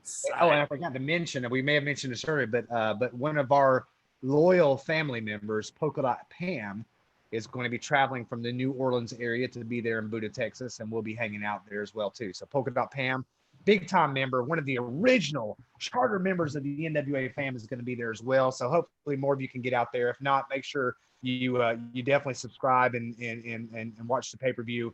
It's going to be historic, and for nothing else, we are obligated to support our champion and be there and watch her in what I'm already calling the Super Bowl of 2020 in women's wrestling. Sheeta and Rosa, that's great, but I want to see this one. I want to see Lindsay Snow and Thunder Rosa. That's what I'm paying for.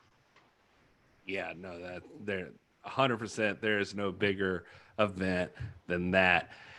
Hey guys, I gotta take a quick break real quick. We're gonna leave Will here. Will, tell him how you feel, buddy.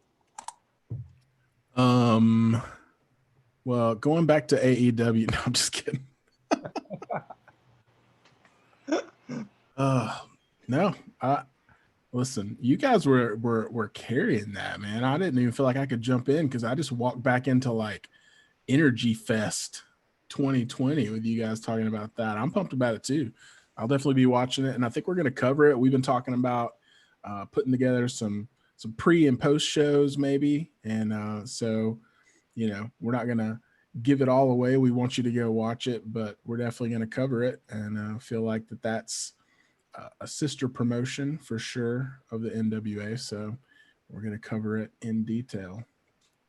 Yeah, and I'll do my best on my end to have Tanya communicate the results to me out to the shed out back, and I will I'll keep you guys posted too. I'm not obviously going to violate any kind of copyright or intellectual property, but this is newsworthy, and we want you to hear straight from the source as it's happening. So we'll try to be as timely as we can what's going on. If you're for some reason have to work or just money's tight or whatever, and you can't get it, we'll make sure that you're informed and all that. But this really does feel like something important right here that's about to happen, and a new era is beginning there in with Mission Pro in Texas. So I think it's going to be awesome.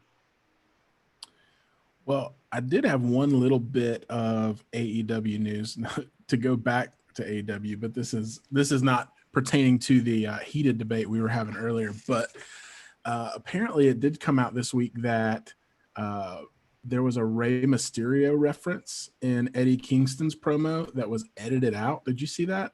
Yeah, I saw that.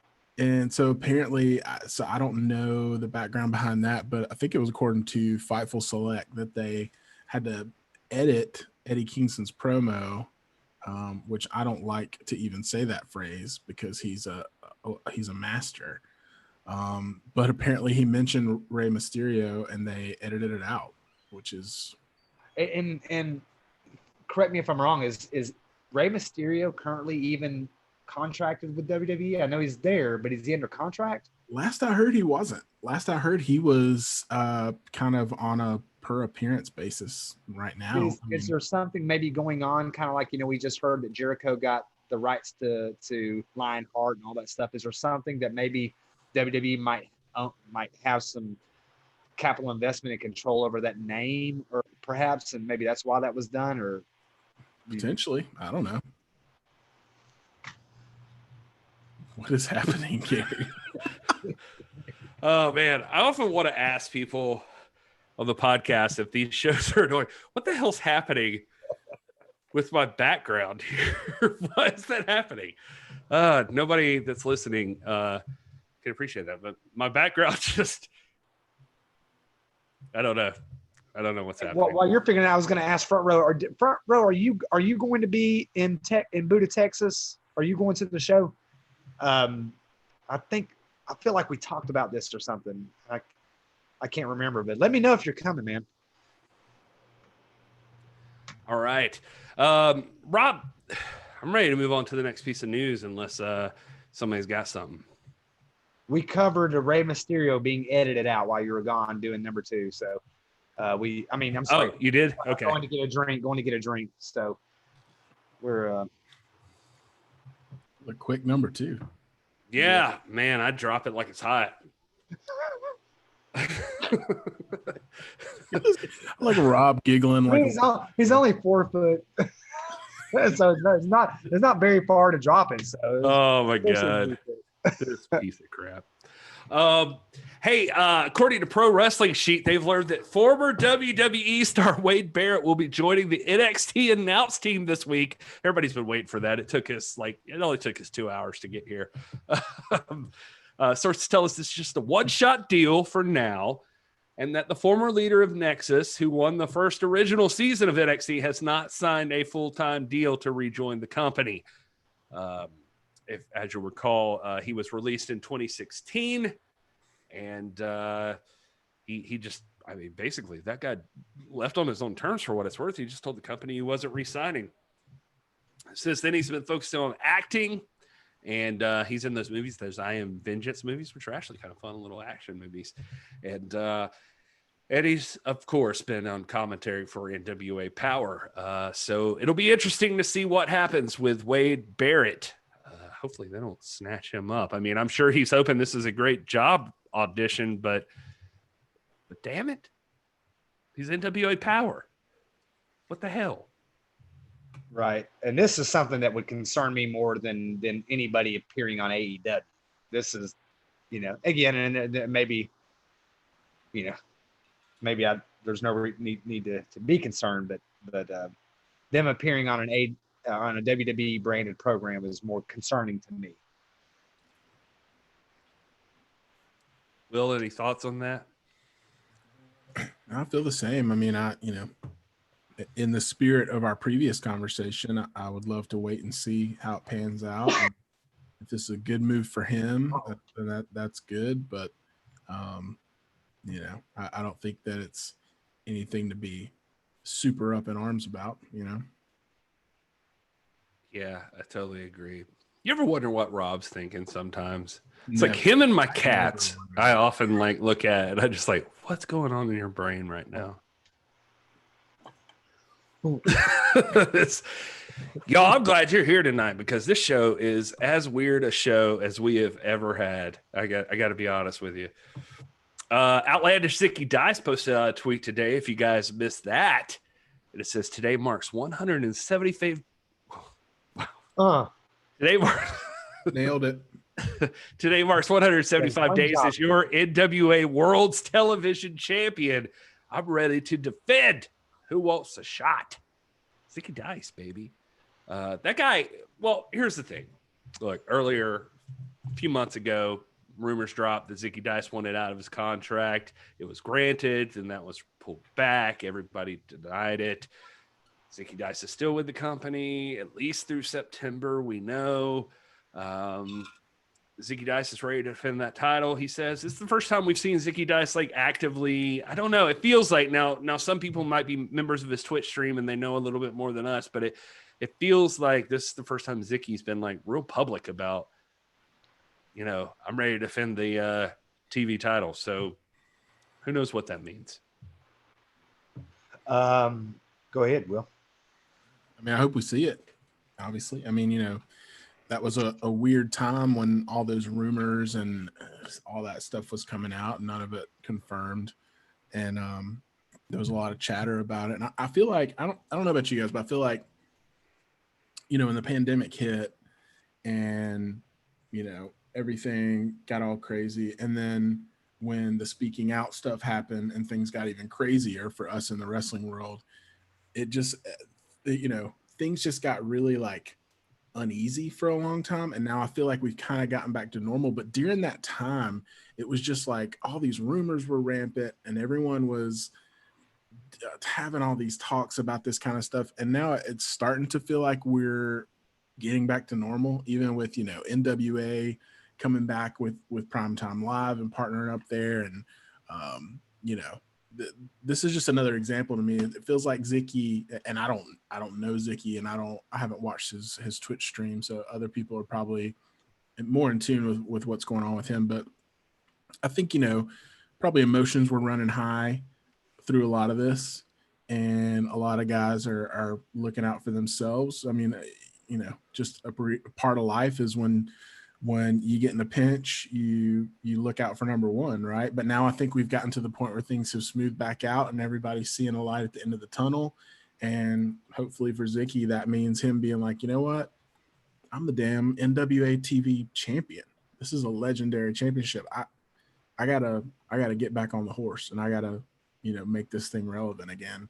And I think it just seems like with him tweeting that's hopefully what's happened. And I want to see him defend that title on Primetime Live.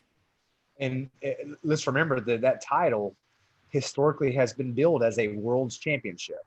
It was called the World's Television title. So it may be that he's realizing, hey, I've got a pretty important trophy here, that needs to be given attention to. He's day 175. That's adorable. Today is 675 for the champion Nick Aldis.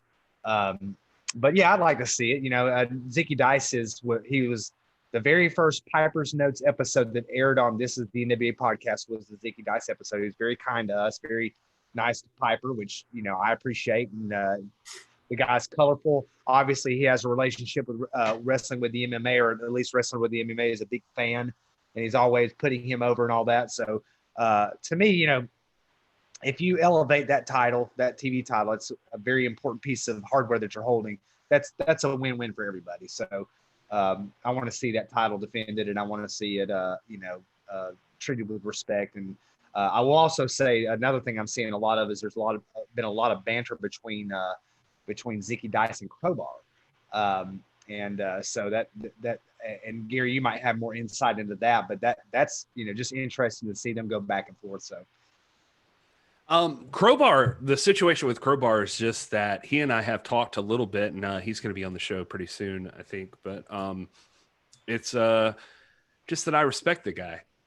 He actually is a guy that during the later years of WCW, I actually was a fan of. Like, I just thought he was a lot of fun to watch, and he got a reputation for just being this hardcore wrestler, but he's actually a long time veteran of the business. I mean, he's been doing this for a very long time, and start off like just strictly as a wrestler. He just worked his way into the gimmick that worked for him as Crowbar.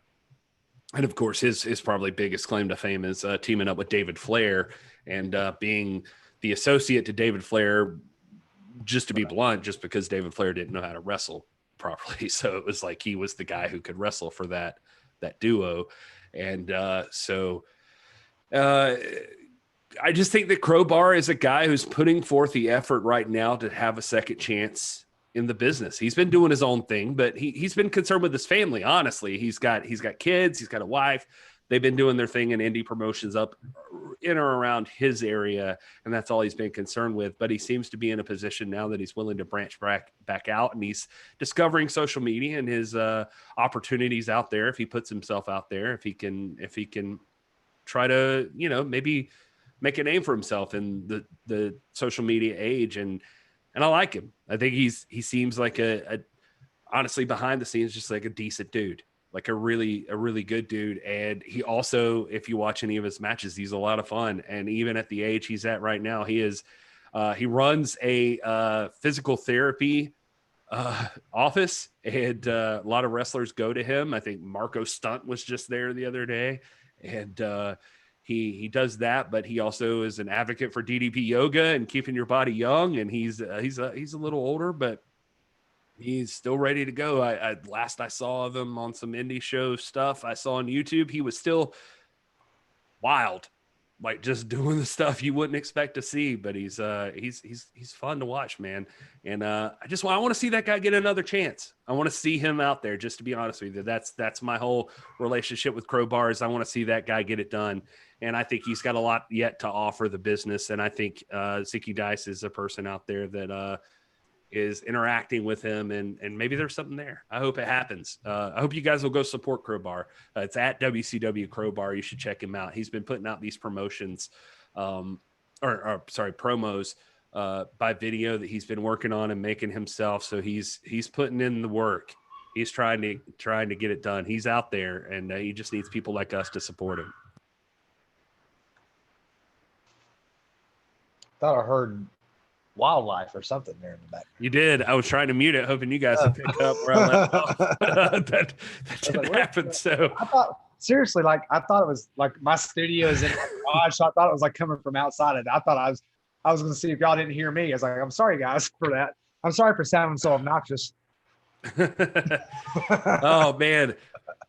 We are giving these people on the podcast a hell of a show. I hope if you're listening to this on the podcast portion of the show, I hope that you'll email me if you don't like this part, because it sounds like you're just going to be a part of all of it, even all the BS we get into with the live chat tonight, because we created an actual outline for this show, and I feel like we are even more off the rails than we usually are. So I don't know what that tells you, Will. You're doing great, Gary. You're doing a great job. Sorry, I just spilled my water, so that's what I've been dealing with. I was wondering, you and Rob both just seem like you were anywhere but here right now. What? Sorry, I'm back. What are you talking about? MLW introduced a new COVID-19 compliance officer. This is their official press release. With plans for Major League Wrestling's restart underway, MLW remains steadfast in making health and safety the number one priority. Several MLW staffers recently underwent training to become certified in COVID-19 protocols. Additionally, MLW has introduced a COVID-19 compliance officer as a member of its team moving forward. This newly designated position is responsible for establishing and enforcing COVID-19 safety protocols, training staff, and monitoring compliance on all sets and venues.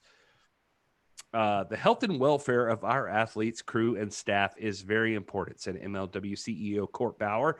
This new position will provide the league with insight, strategy, and guidance as we strive to deliver the best practices and safety measures for the restart.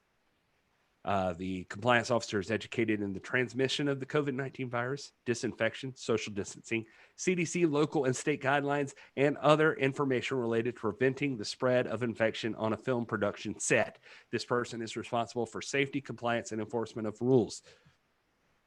Court Bauer also said, just like all broadcast productions have a producer or a football team has an offensive coordinator, the COVID-19 compliance is another necessary member of our organization moving forward.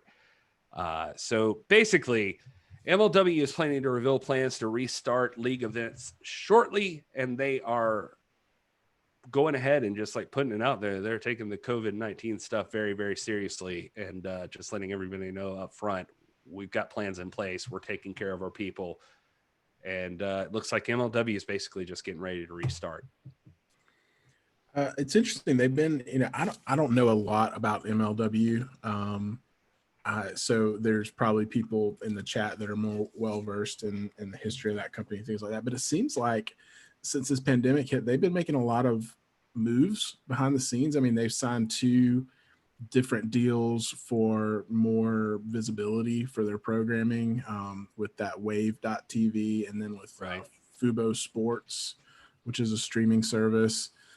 So, I mean, I don't know, man. It seems like they're moving and shaking and they're moving on up. And this, I like to hear stuff like this, that they're at least, kind of going above and beyond. And I mean, listen, the wrestling industry as a whole, because of WWE being at the forefront of everyone's mind when it comes to wrestling, has not handled this pandemic very well. The ones that did keep running. And so I think they're probably compensating for a lot of that, that vibe that the wrestling industry, WWE particularly, kept going, and then it turned into this disastrous kind of outbreak within the company. So I think they're just being really careful, and I like that they're doing that. But all of that to say, I do wonder, what they've got up their sleeve, if they're going to come out guns blazing with this return, because like I said, they've been making a lot of moves.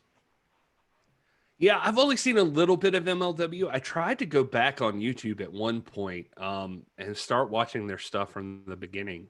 But they've had, if you go back to like when they first began, you're talking like guys like CM Punk were in there. When they were a smaller promotion, but obviously like Conan's a big name that's in there. Nowadays, it's like Jacob Fatu is their world champion. Alexander Hammerstone is in there. Guys like MJF have passed through there. They've got the Von Erich brothers in there, Kevin Von Erich's sons, which is cool. Guys I'd love to see in the NWA. Guys I'd honestly love to see face the Briscoes. Like, I always pictured like those guys having an awesome match, but they've got good people. Matt Riddle passed through there, who's a bigger name that so they've got an interesting product, so it'll be cool to see how they play out. So here's what we're going to do, folks. I got like 2 more news items I want to drop on you right now, and then we're going to get into some other extra news for the live chat, and we'll have the in-depth discussions. I'm going to try to like blast through these decently quick so we can talk about the extra stuff that you're going to miss out on if you're listening to the podcast portion is some statements Randy Orton has made about independent wrestling, and some statements that Tim Storm has made about the fans of NWA Power and what they've contributed. It's just interesting stuff they've just had on some podcasts recently, but we're going to get there. But first, we'll hit 2 more news items and then go to the live chat for the extra stuff here.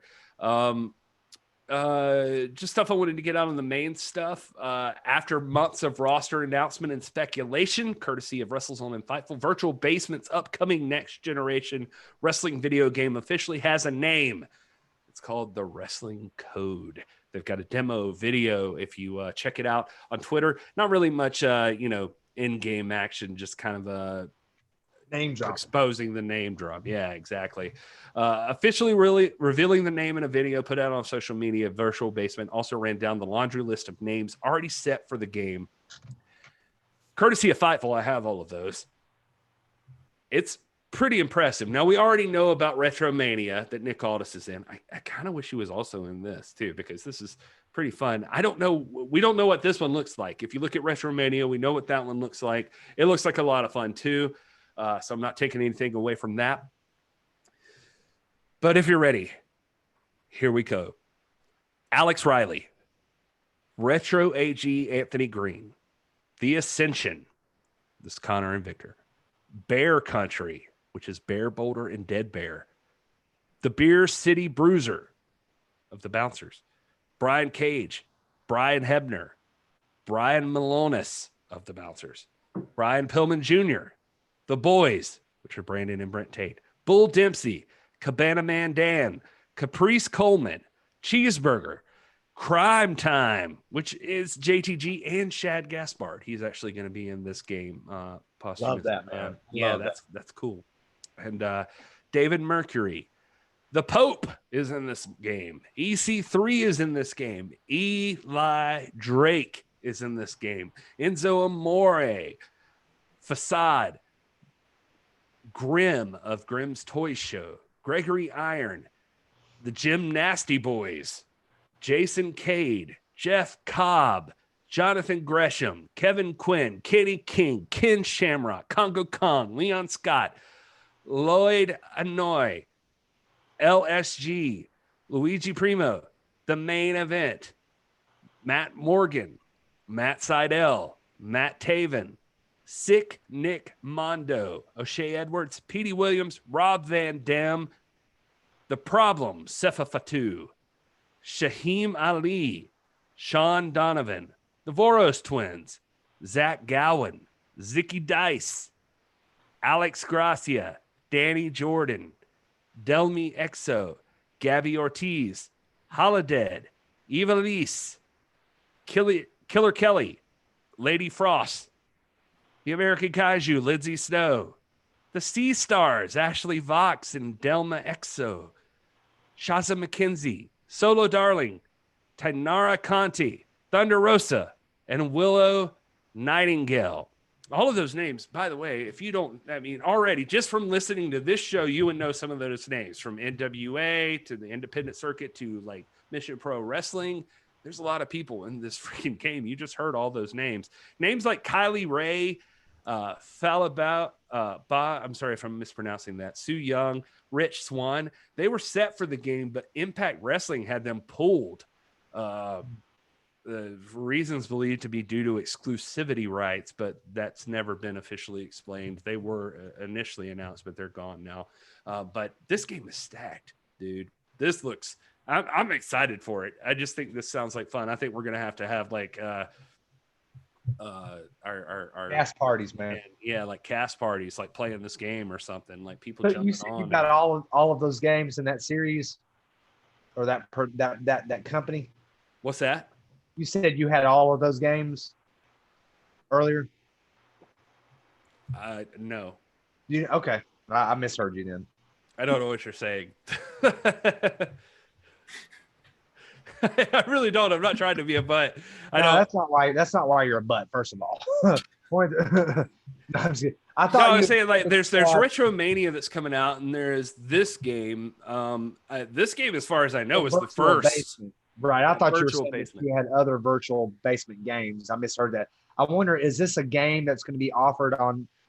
Is this like a PC platform? Is this like an online game? Is this something that you can get on PlayStation, Xbox, Atari, Wii. Let's see if anything. ColecoVision.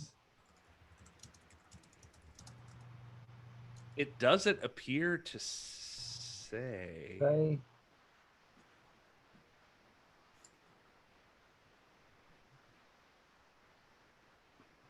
Because we know that that Retromania is offered on multiple platforms. Yeah, right. Like Retromania just went up for pre-order, so it's everywhere now. Like on Switch, Xbox One, PS4, all of those.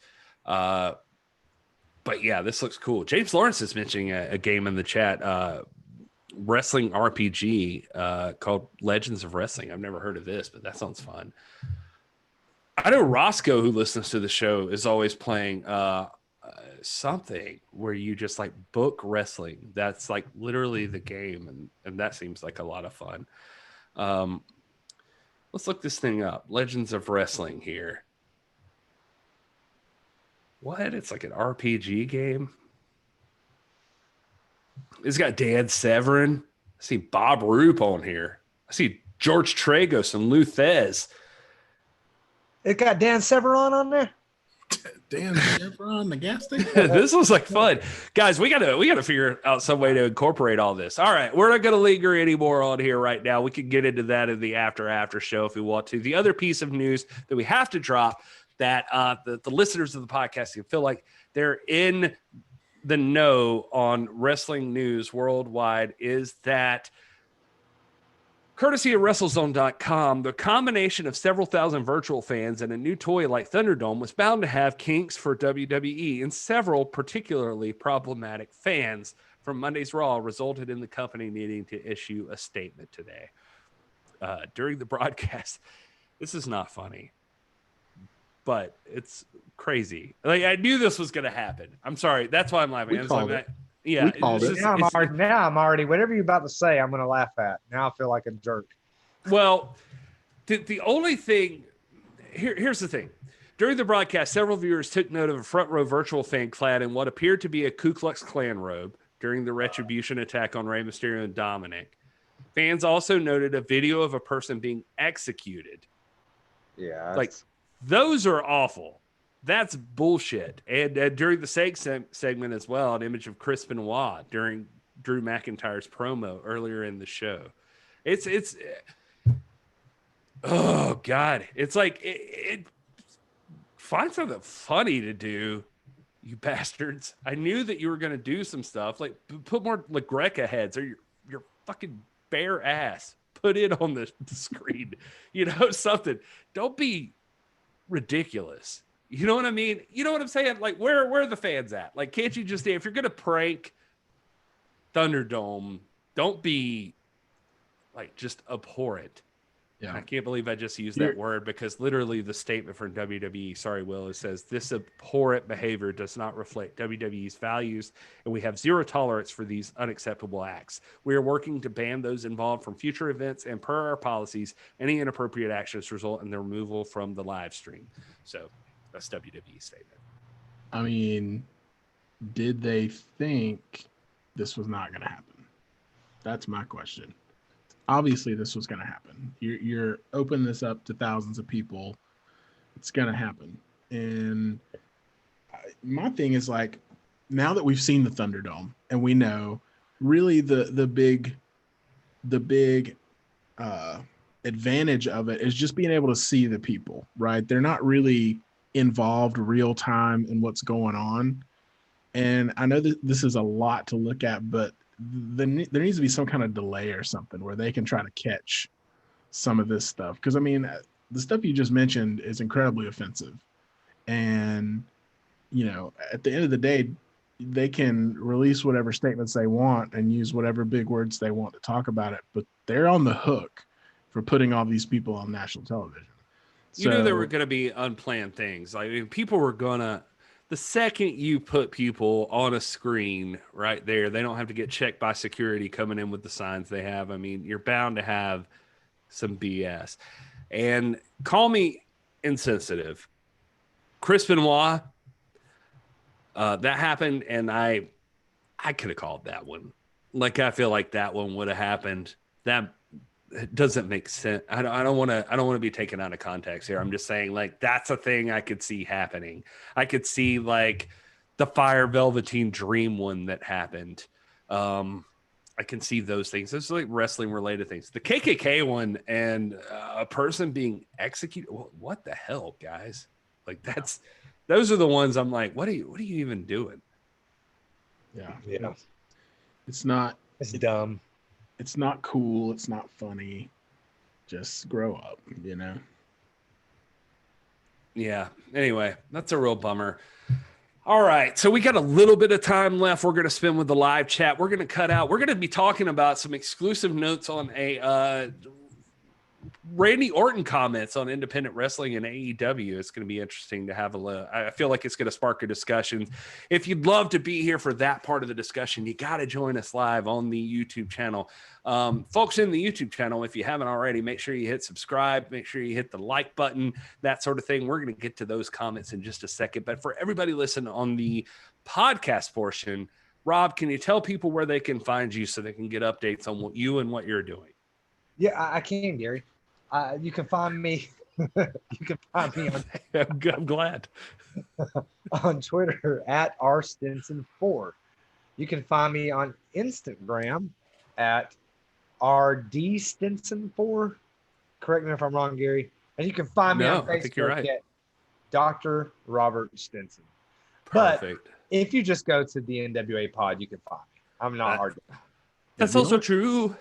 The only difference between Rob on Twitter and Rob on Instagram is on Instagram, he's got that D. So that D throws me off too, man. You got to give Rob the D to get him on Instagram. That's the deal. Hey, Will, where are you? Thank you for asking. I am Hey It's Will with 1L on Twitter and Instagram. And I'm also on TikTok trying to be more active. And that is at Real Hey It's Will, because someone else stole my username on there. But yeah, I've been getting into TikTok a little more lately, and I'll just plug Jared Fritz, esteemed NWA referee, has become very active on TikTok with some great positive messaging and things that like keeps that. me going, man. So if you're on TikTok, follow me for sure, but then right after that, go follow Jared Fritz, and you won't regret it. Amen. If you want some positive motivation in your life, if you're not a cynical bastard, that's what you'll do. I am at This Is Gary Horn on all the things. I at least try to post one motivational quote at some point in the day. So I do try. It doesn't count, Gary. What? No. Doesn't count. Doesn't count. I'm so sorry. WWE Front Row says, I thought Rob only got the D on TikTok, but you know, that's an interesting conundrum we're going to face. We'll talk about that in the after show. The show is on at the NWA pod. That's the most important one. If you're listening to this live right now, go to at the NWA pod, follow us on all the things, come to youtube.com/the NWA pod and hit subscribe. Even if you don't already watch us on YouTube, if you have a Gmail account, which most of you do, or just start one and subscribe, help us out, help us get to 1,000 subscribers, because that's what we need to get monetized. If you like this stuff and you want more of it, and to help us expand and to talk about all of the wrestling and things you love, we'd love to do it. We'd love to include you. Come subscribe to the YouTube channel. But if you just like us on the podcast, we appreciate that too. Make sure you give us 5 stars. We appreciate you. Until next week, or Sunday, which is next week, enjoy your gravy cake. All right. I like that. Just don't put too much icing on it. Just a little bit of icing. Yeah, you know, you get the right amount of gravy. You have to have the right gravy to cake ratio. Serious business. I don't like icing. I hate icing. I'll do a little bit. I don't really like sweets. You know, I like just a tad. I like icing like I like my swerves. I like them every once in a while. Yeah. Every once in a while. You know what I had mean? a girl that used to be the receptionist at my job, and she made cupcakes all the time. And she, for me specifically, would always just make me a cupcake with a dab of icing on the top. And it was just really nice. A dab of that gravy for the gravy cake. Man, I'm glad. I am super happy to be hanging out with you people, all of you. and even all of you who aren't chatting in the chat that are just watching, because I know you're out there. I see you, and we do appreciate you. And all right, let's talk about what I promised to talk about. You guys ready? I'm ready. Take the easy one first. Take the gloves off, man. Let's take the gloves off. Let's take them off. We're getting real. Everything is on the table. Gloves are off in the after show. This one's easy, but I used it for a tease. This is courtesy of WrestleZone, I think. Former NWA World Heavyweight Champion Tim Storm recently spoke with Pollo Del Mar on the Arm Drag Takedown podcast about the NWA success in spite of the many people thinking it would fail today. Storm says the NWA fans not only helped the promotion succeed, but helped shape many of the characters you've seen on screen since NWA Power debuted last year. The exact quotes from Tim Storm are here. The studio audience at our TV tapings, they became part of our show. From the very first promo Nick Aldis went out and cut, the fans were just, it was amazing, said Storm. Then every time we went out there, they very quickly chose sides, and sometimes the sides were surprising. Storm said the fans' unexpected responses to odd gimmicks helped change the show's dynamic and pointed to his Mama Storm as a prime example of that. The fans grabbed onto that, and it changed the directions because the NWA producers were willing to listen to the direction the fans were going, Storm said. The whole Mama Storm thing was completely unplanned, accidental. I had no idea. He told the podcast, it's not like I said, hey, watch this. I'm going to go out and get my mom over. Storm said it was simply a throwaway line in a promo, but the crowd fed into it, and it resulted in seeing his mother appear in the storyline. Storm also noted the unexpected impact to the question mark and said it's credit due to the performer under the mask as much as the people in the crowd. He said, did you see how careful I was not to say who it was? Because you knew who I was talking about. That's a testament to the person doing it because they recognize what the crowd was reacting to. And it's a testament to the people writing and booking the show. I don't know what the original plan was necessarily, Storm said, but I'm pretty sure it wasn't for that to be one of the premier characters, especially because it doesn't embody necessarily that old school style of wrestling. But they recognized what was happening, changed directions, and rode the wave. Storm went on to say, everybody's glad they did. It was interesting thoughts from Tim Storm. I just was, first of all, can Tim Storm say anything that everybody's not just immediately like, God bless that guy? No, everything he says is, and I can hear him saying it as you were talking, Gary. I was hearing him say that. And so right. Just, I don't know. It just, he's so impressive, and we put him over all the time. There's nobody that wouldn't put him over, but I just love him pointing that out and talking about, and this is why we love the NWA. This is why we're here. This is why we talk about this, and it's making me miss Power even more than I already was. Right. I was just reading that, and I was like, God dang, I miss NWA Power. Come on. That freaking show.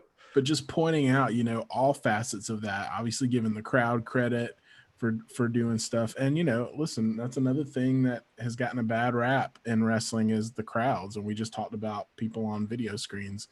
But, given the NWA fam and the NWA Power crowd props like that for even being unexpected, but not in like a douchey way, you know what I mean? Which is kind of, I know exactly what you mean, because if you throw it back to like our friend at the 90s Wrestling Podcast, like in his interview with Nick Aldis, like where Nick is specifically talking about like, I think it was there, or it was another interview. Sorry if I don't remember correctly, but I remember Nick even talking about just being proud that the crowd doesn't, like, they weren't buying into the BS stuff. That it was like they were invested in the show and what it was attempting to do, but essentially, like, they would hear the chants that were like taunting, bullying, just provoking chants, and they would be like, he said he could hear it, just like immediately. We're like, no, we don't do that here. I specifically remember an example in the crowd on one show where Colt Cabana was out and a CM Punk chant started. They were like some guys like CM Punk, like, what do you think about CM Punk? CM Punk, CM Punk. And like we all just like turned around, we're like, boo, come on, dude. Like, come on.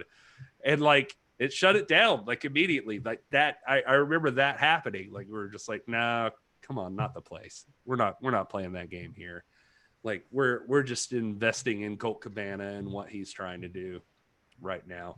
And it happened constantly. Like anytime people would try to start like some kind of BS chant about something, people just wanted to be there for what the story you're being presented on stage. It's the most conscientious crowd I've ever been in. I mean, that's one of the really the deep draws for me and my family is that, you know, and there are chants that go on. I mean, a good chant gets props. When somebody says something clever, that crowd gets behind it. You know what I mean? But you're right.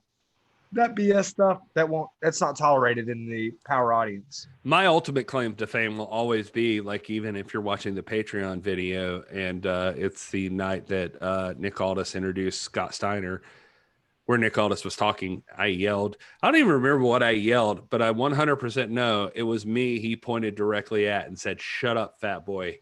Shut up, fat boy. Yeah. Yeah, I remember that. That was you. that was 100% me. I'm fat boy. Hello.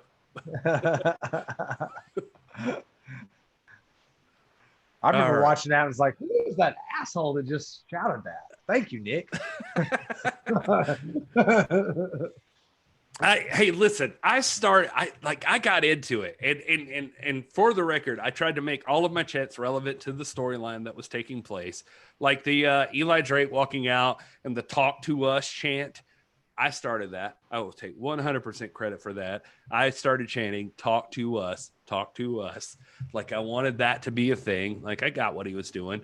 And but yeah, you know, I asked Nick one time. I was like, "Am I really obnoxious that I need to shut up, fat boy?" He's like, "Nah, man, you got it like 80% of the time." He loves it, dude. He loves it, but he was like, "No, you're old like 80% of the time. It's good." No, man, and it did kind of like he had this little momentum, and it did kind of like he didn't expect it because you could tell it kind of threw him off a little bit, but he just like kicked in his "shut up, fat boy," and then it was perfect, man. But I have a little claim to fame too. We when Aaron Stevens and Question Mark came out one time. This was the night that we were there in the Karate Geese. Aaron Stevens notices us, and you see this on the Power episode, and he holds up his 3rd degree. Well, what he didn't know is that my daughter Piper has a 4th degree. And so he shows up and he gives her props. He's like, oh, I didn't see that. You know, it was pretty cool. I see front row in the chat saying I was in front of Gary for that. I shrunk into my seat. Those are that crowd was the best, man. Elder Sauer. I remember Elder Sauer talking to us. Gary, I thought I saw you. We didn't know each other yet, but was that you? I remember going out briefly, and this was also the day that LeBron James. I mean, not LeBron James, Kobe Bryant. LeBron James was there. It wasn't me. I don't know about that one. This was the day that Kobe Bryant was killed tragically, and I remember I think you and I passed in the restroom or passed. You know, going to the restroom, and we might have had a brief exchange about that. About, man, are you watching this? Because I remember. Oh, it's possible. I remember sitting in my seat, and it may have been front row. That was in front of me in the front row. No, it may have been him that like people were talking like we were waiting around and in like an intermission or something, and we're like, Kobe Bryant died, and I'm like, what? You know, like it was just like it was a weird, surreal moment. But I remember it like things were getting held up for something. Like they had to replace like a lens and a camera or something, I think, even during that time. And well, they have the inside the Will. If you've never been inside GPB, well, I'm assuming you haven't. No, you I haven't. Well, you go out there and it's a beautiful studio, but when you go out to the lobby, there's all these like screens all over the place, you know, TVs and all that. And I remember I had to go use the restroom, came back, and I remember standing by somebody at one of those screens, and I was thinking it was you, Gary. but it might not have been. I don't know. But just for a few minutes and just kind of taking in the weight of, and the I mean, the show went on. It was a great show, but you could tell when that news got out, it had an impact on the crowd that day. Yeah, it was a bummer. I remember it being a bummer because, like, I'm not even like the biggest NBA fan, but that's just a name that, like, is a culturally impactful name to have happened to pass away during that time. Like, It was just like, I don't think there's anybody, at least in the USA, who doesn't know who Kobe Bryant is. Like, I mean, you have to know. And so it was just like it was just a big deal. You're like, holy crap. And then especially on top of the fact that like the news circulation was like circulating was like Kobe Bryant and his daughter were in a helicopter crash, and you're like, oh God, what the hell's happening here? Like it was just it was a big deal. Anyway, front row, I did not start the Fix the Ropes chant. I can't take credit for that. I wish I could, but that is by far one of my favorite things that happens during the shows now. Brian Hebner is in the ring, and I've tried to give Jared Fritz some credit for it, but the NWA fans respect for anybody who hasn't been there yet, they respect the tag ropes so much that they have to be fixed.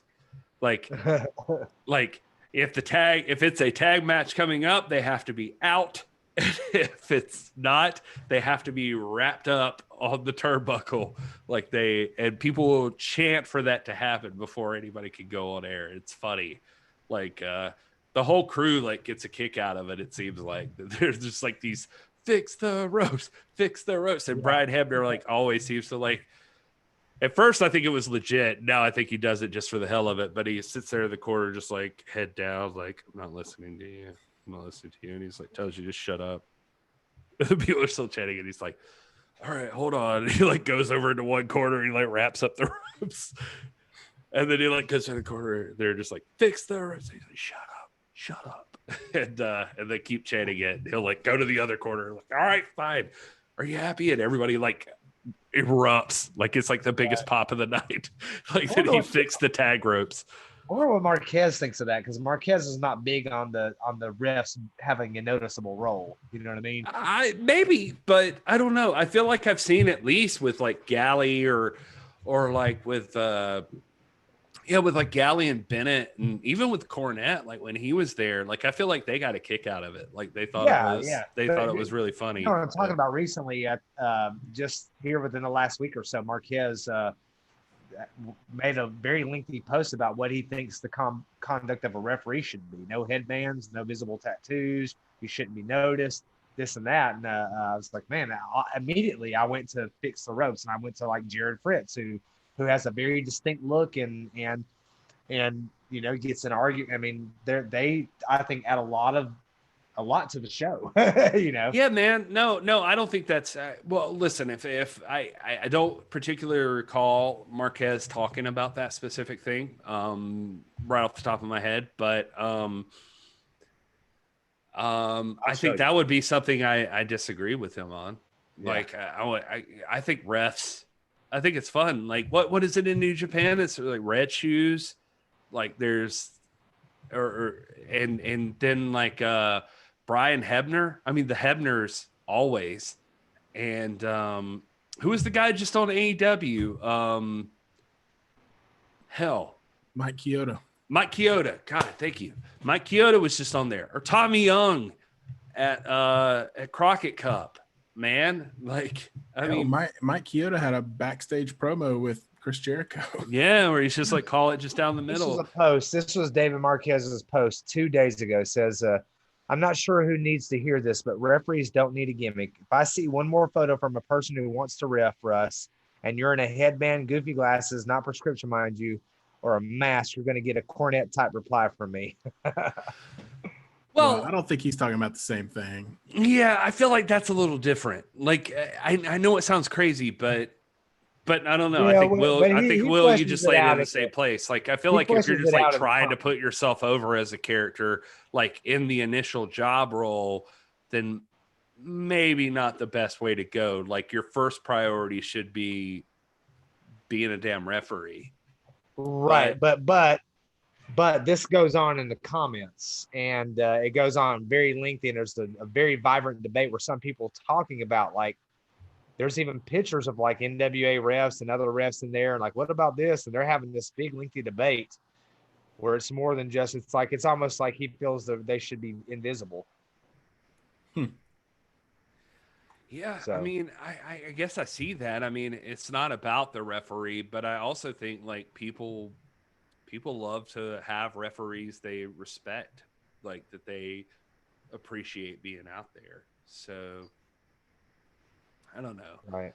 They talk and about, I mean, and there's history. I mean, and Rob, you could probably vouch for this. I mean, I can go all the way back to my first memories of pro wrestling when it was Earl Hebner and his twin brother. You know, like it's so from there all the way into like when Little Nate was a thing, or what was the other guy who counted too fast supposedly during the Hogan right. Then of course you had Nick Patrick and his Nick Patrick, yeah. But the other thing is like the whole Dusty finish and the string of coming in and the one ref coming in to officiate when the other ref was knocked and there being disagreements. I mean, the ref gimmick is its own gimmick, but it's like, this is I think there's a time-honored place for refs having a certain personality and having a way they call their matches. And I agree to some extent that the only time a ref should like the heel ref, there are heel refs out there that they're, you know, like I think of like JC Sweet Thing or some of those guys that's their thing, man. They come out to the ring and they're like smoking cigarettes and they got like, you know, sunglasses on or whatever, and they're heel. I mean, whatever. I'm not voicing an opinion on that. I'm just saying there's a history of it, and there is a sense in which even a guy like Tommy Young has been instrumental or even decisive in a match, especially in the feud between Ric Flair and Lex Luger. There are many times when Tommy Young, when I've seen him make a certain call in previous matches, made the exact same call oppositely in that particular series. So it's, you know, it would be interesting. I think it's interesting. I'm looking in the chat here, and Furrow says Charles Robinson lives here in Charlotte. I spent some time with him, and he's an awesome guy. I agree that Andrew McKinney says, I agree they shouldn't have a gimmick like he describes in this post. The only gimmick I've ever wanted to see out of a ref is a rule stickler who disqualifies wrestlers for throwing punches and stuff. Wrestling in the MMA says the ref shouldn't be trying to get themselves over. Front Row says, we interviewed Jimmy Corderas about this, and I asked him about WWE not naming the refs. He said there are main event refs who the audience respects to call big fights or officiate big fights. James Lawrence says Tommy Young is the GOAT. It would be interesting. Like, I feel like there are places to go with, like, if you wanted to play around with it, like there could be refs that are like strict, like sticklers on, who are sticklers on rules. That would be interesting, but I don't know. I mean, I guess you don't have to do that, but not to get off topic, but I think this even happens like even when you're not planning on it. So I don't think this is a wrestling thing. Like I feel like even in football and everything, like there are refs that for some reason like stand out with their own personalities. I even know in MMA, like a lot of people know the name like Big John McCarthy. Like he was one of those referees that just like he walked out there and he was like, "Are you ready? Are you ready? Get in your corner. Get in your corner." And you're like, "Oh, who's this guy telling the UFC guys to get in their corner?" You know, like there were people like that. I think there's a place for it. Like it is a kind of interesting concept to think about referees, like even like the ones that are like, could they play into storylines like this? Oh, dude. Oh, they got Corderas. He's the guy who like, man, you know, if you throw a closed fist, that guy's gonna call you on it. That's a DQ. Well, you know? I mean, you know, it was part of the storyline with Nick and Cody, right? Who the official was? Yeah, actually, that's a good point. Like that, So, that did come up. I mean, it can definitely be used. And I think the sentiment behind what Marquez is saying, I would agree with ultimately that, you know, a referee or, you know, in wrestling shouldn't set out to like make a name for themselves because they're not a character that is going to play a role other than officiating a match and overseeing a storyline. But if organically some of these guys are so good and they are so, you know, they connect so well with the audience that they get over and they become, you know, a lot of the guys that we mentioned were like that. And even Aubrey Edwards in AEW. Oh, there you go. That's First another kind good of one. big name female official in wrestling. You know, she's had a couple of spots in matches and crowd pops. And I know there's people that probably hate that kind of stuff, and that's fine. That's, you know, again, this is just a matter of opinion.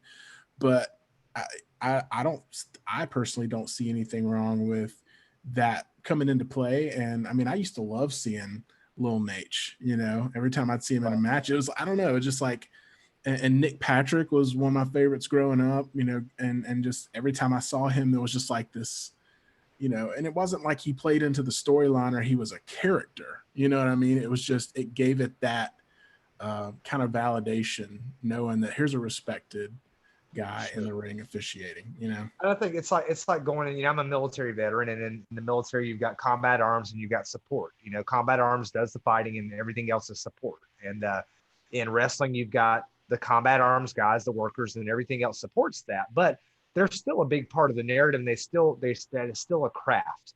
You got referees that are horrible, refs that are great, but when I think of all the great refs, they are refs that had distinctive personalities. Tommy Young, who would push Ric Flair. I mean, Flair would push him, then Tommy Young would push him, and Flair would bump for him. You know, you got Pee Wee Anderson, who Eric Bischoff nearly held hostage with his family and his health condition. They played a whole thing with that. You mentioned Charles Robinson, Nick Patrick, of course, a senior official who famously joined the NWO. You got Hebner with the Montreal Screwjob. You got, I mean, it's like refs have always played a role, but I would just flip the script on a guy like Marquez and say, well, what about you? You're an announcer. You have a personality. And why don't they have a more visible role? Or why you miffed at that? And yet, you know, I would think wrestling with the MMA in the chat is saying some cool stuff here. I think he's saying, like, if a ref is figured into the storyline, then by all means utilize them in that capacity, but don't come out trying to get yourself over. And Front Row says being respected and objective as an official gets you a name, which is very organic. Well, and I think I think the point here is that there's a disconnect between, okay, if you're setting out to be a professional wrestler, you're like, if you're showing up with the headband and the sunglasses, like Marquez. But what's happened is, because some of these names that we've mentioned have gotten over as refs and have become characters, so to speak, that now there's guys that are trying to get into the business and force that for themselves, when in reality, the job of an official should be to come in there and do your job.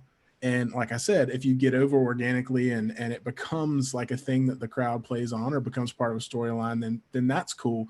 But I think he's saying that there's guys now that are setting out to become that without putting in the work and without doing that. True. And again, I agree. But again, back to what I'm saying, you've got support and you've got the main effort. Obviously, the ring workers are the main effort. Everybody should ultimately serve them. But I don't think it's the worst thing in the world if a manager like a Dr. Red tries to promote himself, or if a promoter or an announcer like Joe Galley or Stu Bennett try to promote themselves, or if a ref.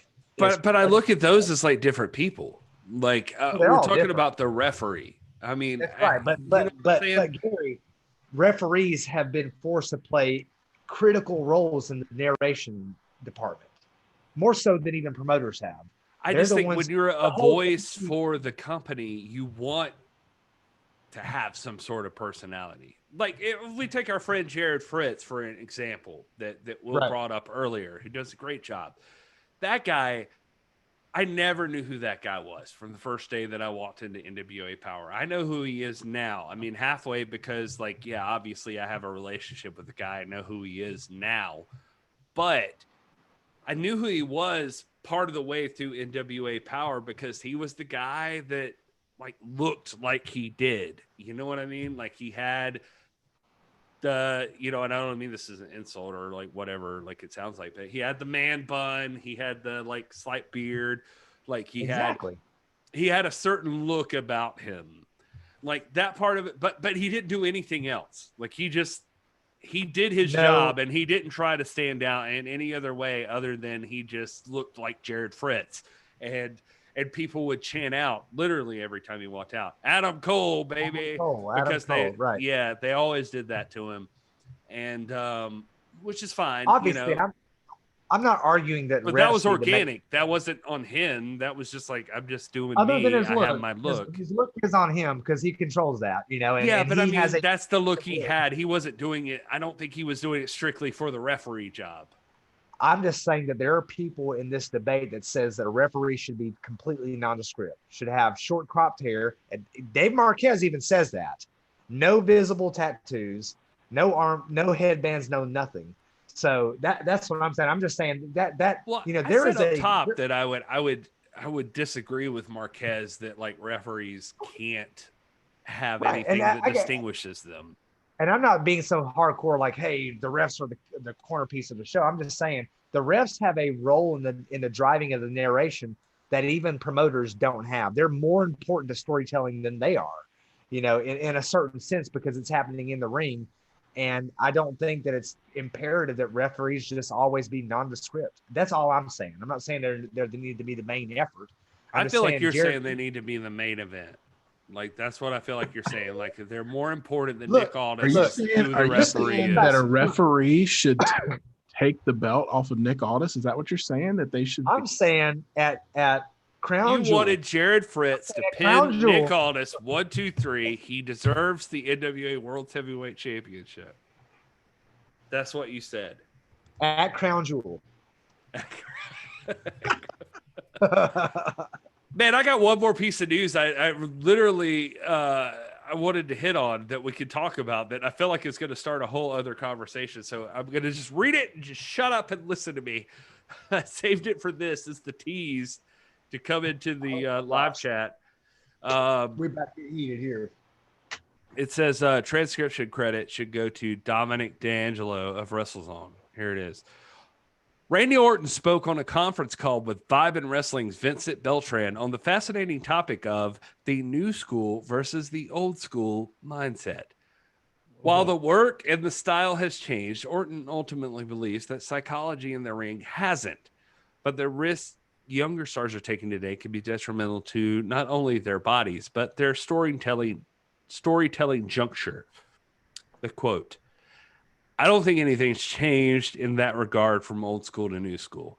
I think that new school is more of that independent wrestling mentality. We have a lot of indie guys that have been called up to NXT and a lot of guys that can tell a wonderful story. It's a little faster paced. It's a little more, I think the right word to describe it would be dangerous. I think that if our fans knew how much these guys were risking sometimes at putting their neck on the line, sometimes just for one match out of the year to try and get a look or grab a brass ring, I think they would understand a little bit better. It's definitely an exciting style, but I think the new school, the fast pace, the bumps all over the place, all the false finishes, the nonstop action, I think it hurts in the long run, the story you're trying to tell. But in the grand scheme, I think the psychology hasn't changed. These athletes that they're breeding these days are just getting more and more athletic. The ability to do things physically better than past generations. Things that have never even been seen before, especially in past generations. Their ability to do that is at an all-time high. So I enjoy watching the new school style. I could tell when there's a guy that I think can tell a story with the new school style. So that part I don't really think changed that much. So long story short, it sounds like Randy Orton saying, like, I get the new school style. They're telling the story. Things have gotten more fast paced than they used to be, but also they're putting themselves way more at risk than they used to. I feel like that's actually, now that I read it to myself out loud here, I'm like, it's not too controversial. I feel like he's probably pretty accurate, right? No, he's not. He's not accurate. If he's talking about backyard wrestling where people are doing stupid stunts, yes, I agree with you. Don't do stupid stunts. But I go back to what Eddie Kingston said. If you can do it, do it. He loves to watch it. It's a style. It's a different style. It's like you got strong style, you got the English style, you got the old school style. There's certain styles that I prefer, but let's not act like people aren't getting hurt in WWE, or that nobody ever got hurt doing classic wrestling. I just have a hard time taking really much of anything that Randy Orton says with anything with really anything more than a grain of salt. I don't know. I'm biased. I don't like the guy. I'm going to be honest with you. I feel like we have stumbled into a whole other issue here, Will. I'm not going to bring up the fact that he's a deserter, but I knew that's where it was going. You dirty bastard. I knew where it was going. A man who's worried about danger. If that son of a bitch stars in the Marine 3, I am not in. No, he's obviously risk averse. When it got hot for him, he was out. So yeah, you're risk averse. These high flyers are pain. I'm not huge on high spots. That's not the style I like. I like the ground game. I'm more into what Nick Aldis is doing. I'm more into classic Ric Flair style, Bret Hart style matches. That's what I like. But let's not kid ourselves. What things like the Young Bucks and the Young Lions or the Jungle Kings and guys like that do, I'm with Eddie Kingston. If you can do it, do it. These people are trained. They're professional. They're taking risk, obviously, but people get hurt in any style. Randy Orton's he's just argumentative, man. He's just, disagreeable. He's just like, that's his thing. And I don't like the guy. Yeah. My thing is it's tough because I don't necessarily disagree with Randy because that's close to my opinion on the matter, but that's just my preference. So here's my thing is I think he's applying some of his personal opinions on this. So if you don't like that style, then that's fine. That's like saying, man, action movies, yeah, they look cool, but stuntmen have to go in and do those stunts, and that's really dangerous. So all movies should be drama, no risk taking, none of that, because they're putting themselves in danger, making these action movies where guys are diving off cliffs and flipping cars and stuff like that. We don't want to put anybody in danger. And it's like, okay, if you just don't like action movies, then just say, I don't prefer action movies, so I probably am not going to watch them. Just say that. I can respect that. Just like the debate we're having, about AEW and Spot Fest wrestling and stuff like that. If that's not your cup of tea and you're just like, I don't like that and I don't consider that to be true blue professional wrestling, I respect that. But to go so far as to say that it's wrong in any way, because as you said, Rob, I echo Eddie Kingston. If you can do it, go do it. And if there's an audience for it, then by all means, go do it and go put on a show for the audience. Doesn't mean I have to watch it, and doesn't mean I have to put it over personally or I have to like it. But it's when we come into these things and we start putting these absolutes on them, like this is absolutely bad or this is absolutely good. That's where you get in that narrow mindset. And again, you don't have to like it. You don't have to say that it's great. You don't have to think it's a wonderful thing, but just say that you just don't think it's a wonderful thing. Don't say that it's bad. You know what I mean? And it's not even that what he's calling the new style is just it's a complete lie. It's not the new style. Luchadors have been doing this since Mil Mascaras, man. I mean, they're tweaking moves and they're being innovative, but the fact that they can do it. If you can do it and do it safely, these guys are professionally trained athletes. They're the best in the world at what they do.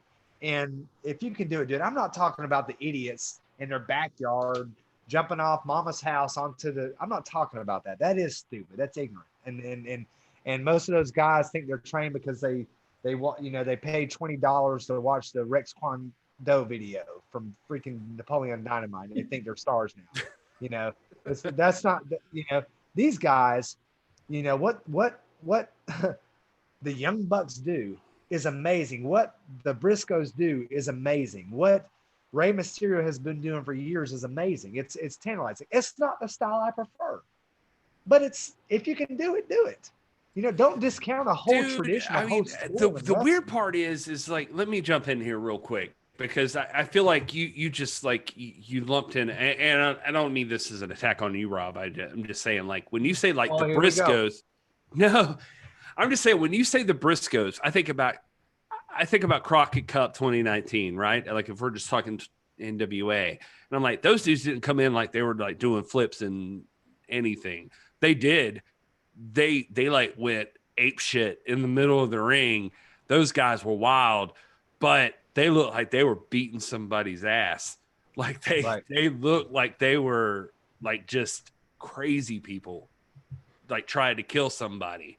But if you talk about like last week on Dynamite, when I watched Kenny Omega and the Young Bucks versus the Dark Order, there were some moves in there where I was like, I mean, I'm not even one of these guys. I'm sorry, but I'm just saying, like, there were moves in there where I was like, they planned some stuff out and they're just trying to get some cool spots in, and they're just trying to like, oh, how many times can we flip this way and how many times can we elbow? Hold on now. Let me stop you right there, Gary. Because let's go back to Ricky Steamboat and Randy Savage and talk about that for a minute and whether that was planned for weeks. No, it was. I know it was, but it didn't feel that way for me. Like growing up. Yeah. Have you not ever seen a ground match that didn't look like ballet, like it was choreographed? Oh, dude, look at Marty and Nick. I'm saying, like, when they started grappling, even at Crockett Cup 2019, it was like a dance. It was like we can counter each other's moves. I can't remember where you said it, Will. I can't pinpoint, but you said, what's the most unnatural thing in the world than throwing someone into the ropes? Right? No, I say that all the time. I think the Irish whip is like, I'm like, if you're being realistic, an Irish whip doesn't make any sense. I say that all the time. Like, nobody throws anybody into the freaking ropes.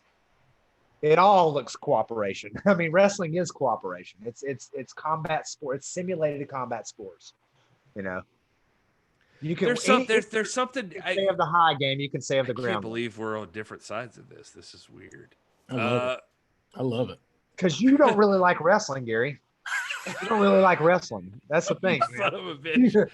I'm just saying, like the other day when Matt Jackson did a flip off the stage and his back touched another guy's back, I was like, all right, well, they can all fall and that's cool. But there's something different about that than the way that the freaking Briscoes looked like they were beating the shit out of the Rock and Roll Express, like at Crockett Cup 2019.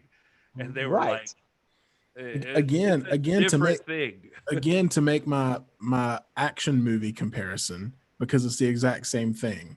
Because whether we want to admit it or not, yes, this is entertainment.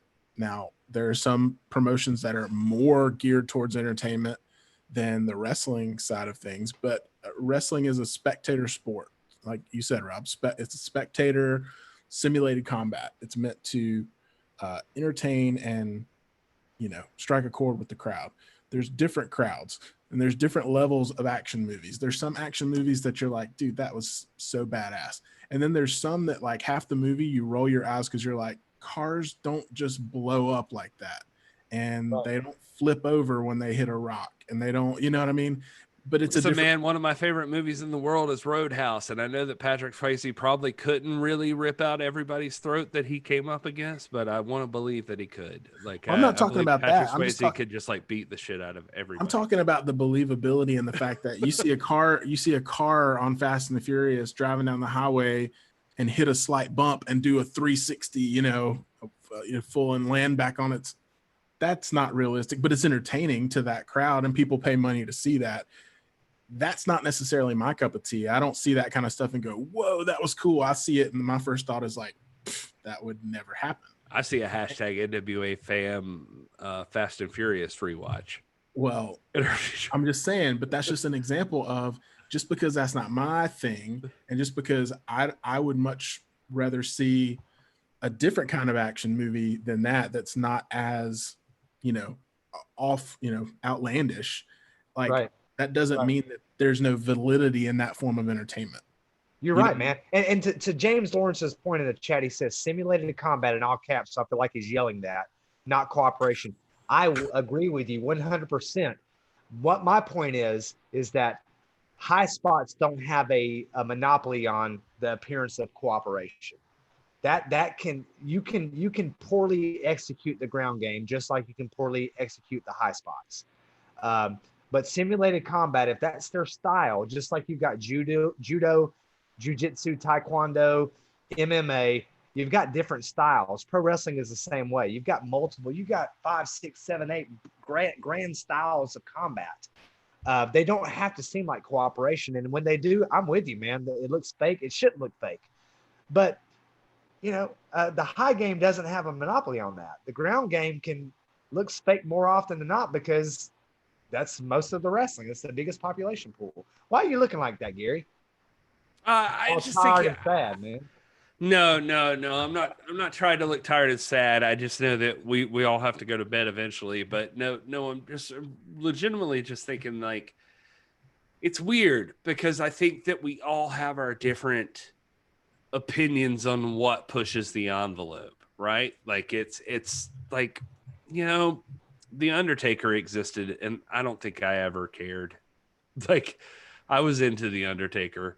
I was into the dead man, like him sitting up from whatever. So it's a different thing. It's like for people to get upset that 5 people are waiting outside the ring for somebody to dive on them. Yeah, it does look terrible. I think the idea, I think part of what really benefits is the people that are involved in it taking it seriously. Like really taking it seriously, like pretending like they care and they are trying to achieve some goal, like a championship in this league of like competitive fighting that they're in. You know what I mean? Like, I don't know. I'm trying to pin it down. Like I'm legitimately sitting here at like 11:30 p.m. on a Tuesday night trying to like think about this. I'm like, what is it about this? Like, I thought Kane coming out and ripping the cage door off of the Hell in the Cell was badass. And I know Kane ain't been burned his whole life and like he's half dead. So what is it that I'm cool with that? But I got a weird problem with it's just certain things are presented. It's like what we were saying earlier, Gary. That's not weird. I mean, it's like if you're gonna suspend believability, you better make sure the story's good. Make sure it's really good. But we're getting into when we're talking about 5 guys standing outside waiting on a splash. We've already skipped over 4 or 5 problems leading up to this, and the first of which is gimmick matches, which generally suck. They generally suck. They can be good if titles aren't implicated and all that, but as a general rule, I don't like gimmick matches. They because if you tell the story well, yeah, it's okay. It's a scaffold match or a best of 7 or something like that's cool. But when we're dealing with multiple teams fighting to climb the ladder to get the briefcase, blah blah blah, any one of us could win that match real fast. Just why everyone's, I don't. We're skipping over 4 or 5 other problems by the time we get to that point. I'm just saying that it's not like, the same suspension of belief occurs when that happens. The guy waiting to splash on 5 guys and they're just watching. Like that never happens in a ground match. It happens all the time. There are way more terrible ground matches than high spot matches because there are more of them. Well, it's like I could sit here and tell you that I know for a fact, like a lot of the people that would have an argument with this are big fans of Ric Flair and think that Ric Flair is the man. Boom. How logical is it? How logical is it that Ric Flair, A, has fought RoboCop, but B, has also every freaking match decided it's a good idea to run to the top turnbuckle and get body pressed off of it. Exactly. It's like you'd think you'd learn. So it's a weird thing. It's like a weird balancing act of like I don't know. I think we all just have our own personal preferences of like what pushes the envelope for us. We have to be empathetic to the styles changing over time, I guess is where I'm going with that. Will. Yep. Will, what are you doing over There's there? all opinions, and the good news is that as much as we want to hate and look down on certain promotions, those promotions exist for that fan base that's not like you. So I'm glad they have something to watch. And at the end of the day, we've all got opinions, and as long as we, They're all right. have a truck to hitch our trailer to, which we do with the NWA and promotions like that, I'm all good, man. I mean, Man, hey, Will is the Aaron Burr of the podcast, man. He is the Aaron Burr of the Is podcast. it weird that you're the Alexander Hamilton? Obviously, Straight up the Alabama. Straight up. You know who you are? I'm the bullet.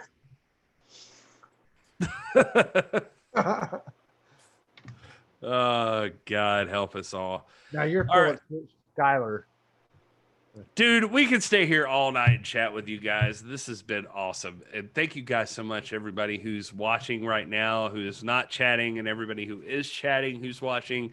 We love you guys. You guys are brilliant. And we love these after parties and hanging out with you guys. And God. I could be here all night till 3 a.m, and then I would lose my job, and you would all have to donate money to help me stay alive. So that sounds like a great idea, Gary. I love it.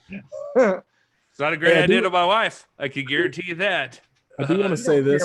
She don't care where the money's coming from as long as it's coming, bro. I'll say this, pulling back the curtain a little bit on the backstage stuff for This Is the NWA podcast. Rob, I laughed because you mentioned somebody yelling in all caps in the chat. And did you notice that Gary's notes to us are yelling? Like, I don't know why you made Gary made notes tonight because he wanted to try to be super organized, and they're in like all caps. So all night I've been looking at these notes, and I just feel like they're yelling at me. Virtual basement. MLW COVID compliance officer. WWE issue statement on Abbey Horrent stuff. Abbey Horrent. That's Rob's new nickname. That's good stuff, man. Good old Abbey Horrent. All right. Thank you guys for hanging out with us in the chat. We appreciate you. Legitimately. Like, we can't thank you enough. If you're not already in the Discord, you should be. Like, you can find it in all the links. Go join the Discord. We love talking wrestling, and we love talking it all the time. If you have any suggestions, all of you that are here right now, especially, if you have any suggestions on how we make this show more palatable to a mainstream audience, that we expand and broaden our horizons, we want you to be a part of that. We want you to tell us what you think. We love it. Anyway, yes, Young Frankenstein reference, front row. Thank you. Yeah, I like that. Abby Normal. Anyway, it's one of my favorite movies of all time. All right. Love you guys. Thank you so much for hanging out with us. We're peacing out because Will got to go to bed. I got to go to bed, honestly. All right. Enjoy your gravy cake.